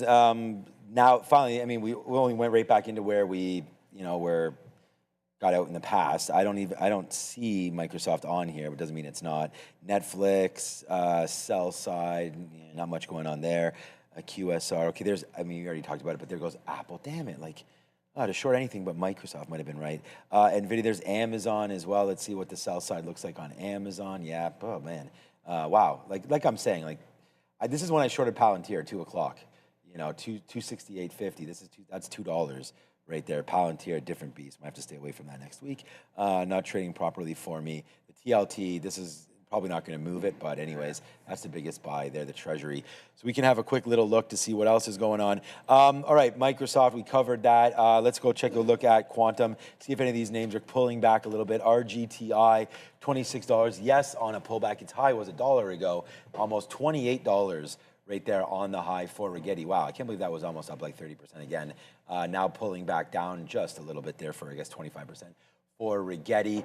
The other names we looked at today was Apple made all-time highs. And again, that was on here. I have written down on here, long Rigetti, long Apple, short, we can check back on BABA right now, actually. And then the TQs never hit. Let me just check on BABA and then we'll see. So Alibaba, 130, it basically didn't do anything all day. So that's going to be a nothing burger for me there. But yeah, that's what's going on there. We'll just wait to see how low can we go here on Microsoft, because there it is. It's $1 again. So we'll put another bid on this. It's the same dollar club. We're just going back. We're just going like opening the door, shutting on us, and coming back in right there. So we're not properly dressed. So we got to make sure that we get properly dressed and enter that club. All right, so down here into 418. Maybe we get a little bit of a whoosh down there at the end, but we're getting lighter and lighter on this position. 20% left on this trade as we get ready for a stop out. I'm going to switch it right now into there, 418.80. So we can lock in 40 cents on Microsoft. So let's get that going right now. And then we'll just, I don't know if anything's catching your eye. Maybe NCLH. We might get stopped out right now. NCLH is a 2 million sell imbalance, and it's at the low. So the standard look, oftentimes, if it pairs off right before 355, and a sell pairing off would mean it either goes to a buy or pairs that sell to almost nothing. If that's the case, look for like a quick little bounce. It would be an overtly scalp trade though. And with about 2 minutes to go till that 55 end, that's the only one. And it's kind of minor, stands out. Rigetti paired most of it off like right away. Like that was a big buy imbalance and then just instantly started pairing off. That's not what I want to see. You want to see it hold or grow. That's another trade. I'll use NCLH as the example because that's what I'm showing you right now. Like it's a 2 million sell. If this were to go from 2 million to 4 million at this time of day, then it would be like a punch through the low. The issue is the algos are so quick on that trade. If it flipping, you have to be super fast, but sometimes you're able to catch a little something. And there was a question in the chat, how do you get to see the imbalance locator? If you're with real trading, it's just in the platform. Literally, it's just a button we hit and it opens up and we can see it. Otherwise, whomever your broker is, if you have level 2 access, you can ask for it. My guess is you might have to pay an extra entitlement. I don't know, I can't speak for anyone else. At Real Trading, everybody that logs in has the ability, if you have entitlements for the North American markets, you have the ability to see the imbalance locator for said markets. It's that simple. But just ask your broker, they work for you, right? Exactly. And every broker is getting the data, it's whether or not they offer it to you and whether or not you have to pay, that's all. I'm exhausted, and it's going to be my 4th night in a row of baseball. So we can get ready for some more baseball tonight. 6 to 8 is the girls' rep team practice. So, yeah, it won't be good weather. So, but I'm exhausted. So, some of the assistant coaches will be there, some won't, but it'll be fine. All right, Adara's having a great time back there. Something's going on, Adara. As Donald Trump. There's a weird show of applause vote. Who likes this nickname better? Woo! Who likes that nickname better? I'm not quite sure what's happening here. He's having a great time, I can tell you that. So is the crowd. This is at Rockland Community College in New York. So I will say everyone's enjoying their Friday, is what I'll say to that. And I am just along for the ride. Yeah, it's a long weekend. I'm just curious, what are the nicknames? It was that one website we checked out that has name for what? I don't know. Nicknames. People, I'm assuming. I don't know. Which nickname people preferred for former President Biden is what I'll say. That's what it was. You can say that. Show of applause. Yeah, I think probably Sleepy Joe might have won that Yeah. one. What are the other ones though? I don't know. Crooked Joe I only knew Biden. that Sleepy. Dude, okay, whatever. Now that you mention it, yeah, I do remember that. I can only remember the one. To be honest with you. President Trump is definitely the entertainer, I would say for sure. Yeah, great spirit there. That didn't flip at all. That's for sure. Okay, so just quickly, our stop's going to be right here, breaking 90s. But by the way, we just got a couple more fills down here right now, so we do have less of this trade on. So momentarily going to get punched out of, well, maybe not, of that trade at 90 there, just built back up a bid. I'm not going to put any more bids. We have some bids out way lower if they do wind up filling, but looks like we will get stopped out there. That will end our day. 4 minutes left. Intel, PayPal. Intel keeps on showing up here. I don't know if there must have been some sort of, some sort of an imbalance. Damn it, man, to go short anything else. But Palantir is actually now starting to bleed, so that's good. Of course, Microsoft's not doing anything as Palantir does this. This would have been, man, this is now below where we started the short, and that's what we thought was going to happen. We just got stopped out by 10 cents there. That's part of the trade, but back in, and now we wait to see 136.75. Oh boy! Thankfully, it's going to actually rain tomorrow. I don't know that I would have now 6 days of straight baseball coming through if we do get that. We have 2 more games this weekend. Hopefully, that's going to be a good one, and I hope everybody enjoys their Memorial Day, whatever they are doing. Enjoy yourself and have a good one for sure. So, happy Memorial Day to everybody there in the United States. Get the grill out, enjoy time. Obviously, you know what the holiday's all about. So take it, I don't know, thank somebody, or just appreciate those that did give their lives. That's all you got to do at the end of the day. And I hope it's fantastic weather for everybody, so you can enjoy the outdoors. It's especially the kind of holiday that you want to. Get out and barbecue. You're celebrating something which might seem a little bit somber. Rigetti did pop a little bit.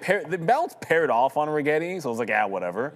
And then it was weird. It paired off and then it came back, which you don't usually see very often. I suppose if you kind of stuck with it and we're still looking at it, it was gone and then it was back to $1 million and then you got a bit of a pop, went about 20 or 30 cents or so. But I guess if you had a program that was charting maybe 1 million jumps in the imbalances, you could have maybe caught something there, and that's something that you can do.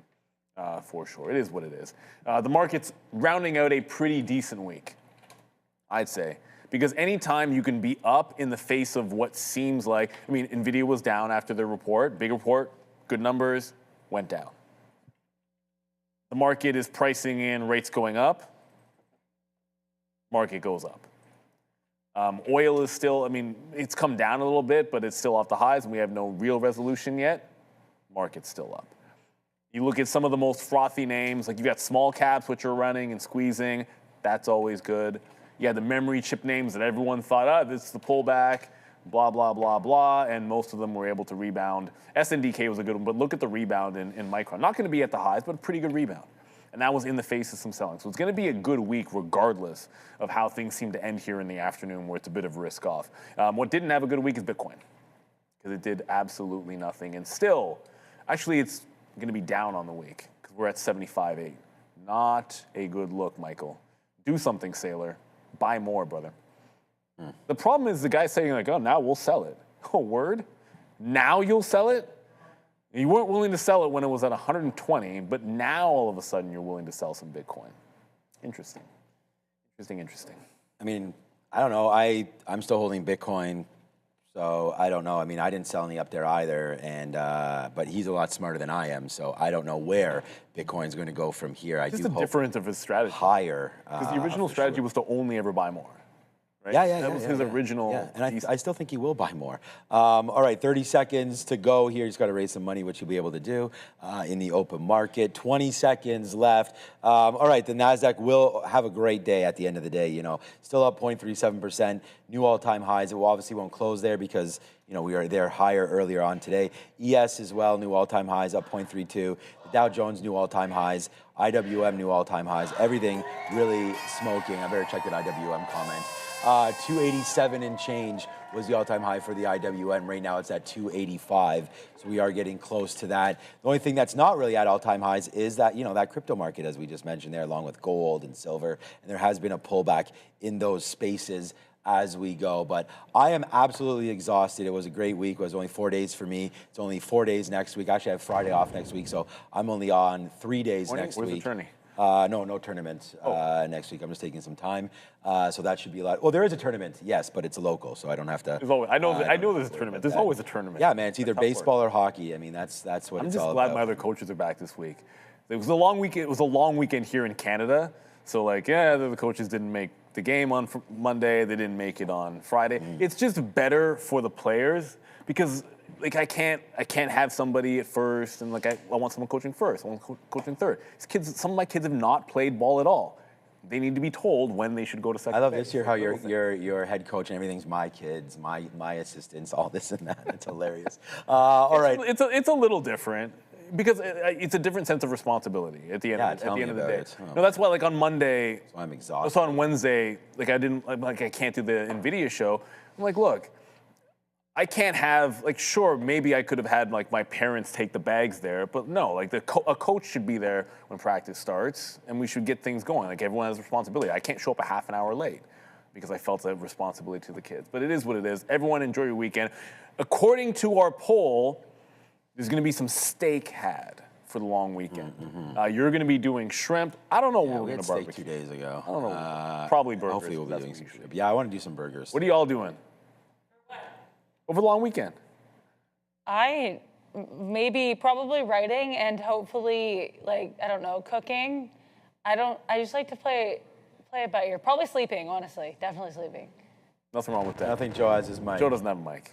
No. But we can sign it off for Joe. Well, for Joey Options, for the Katina Man. That's right. Locked and loaded. For Dara, for myself, for all of Trader TV, the whole team here. Have a fantastic Memorial Day weekend. We'll see you on Tuesday.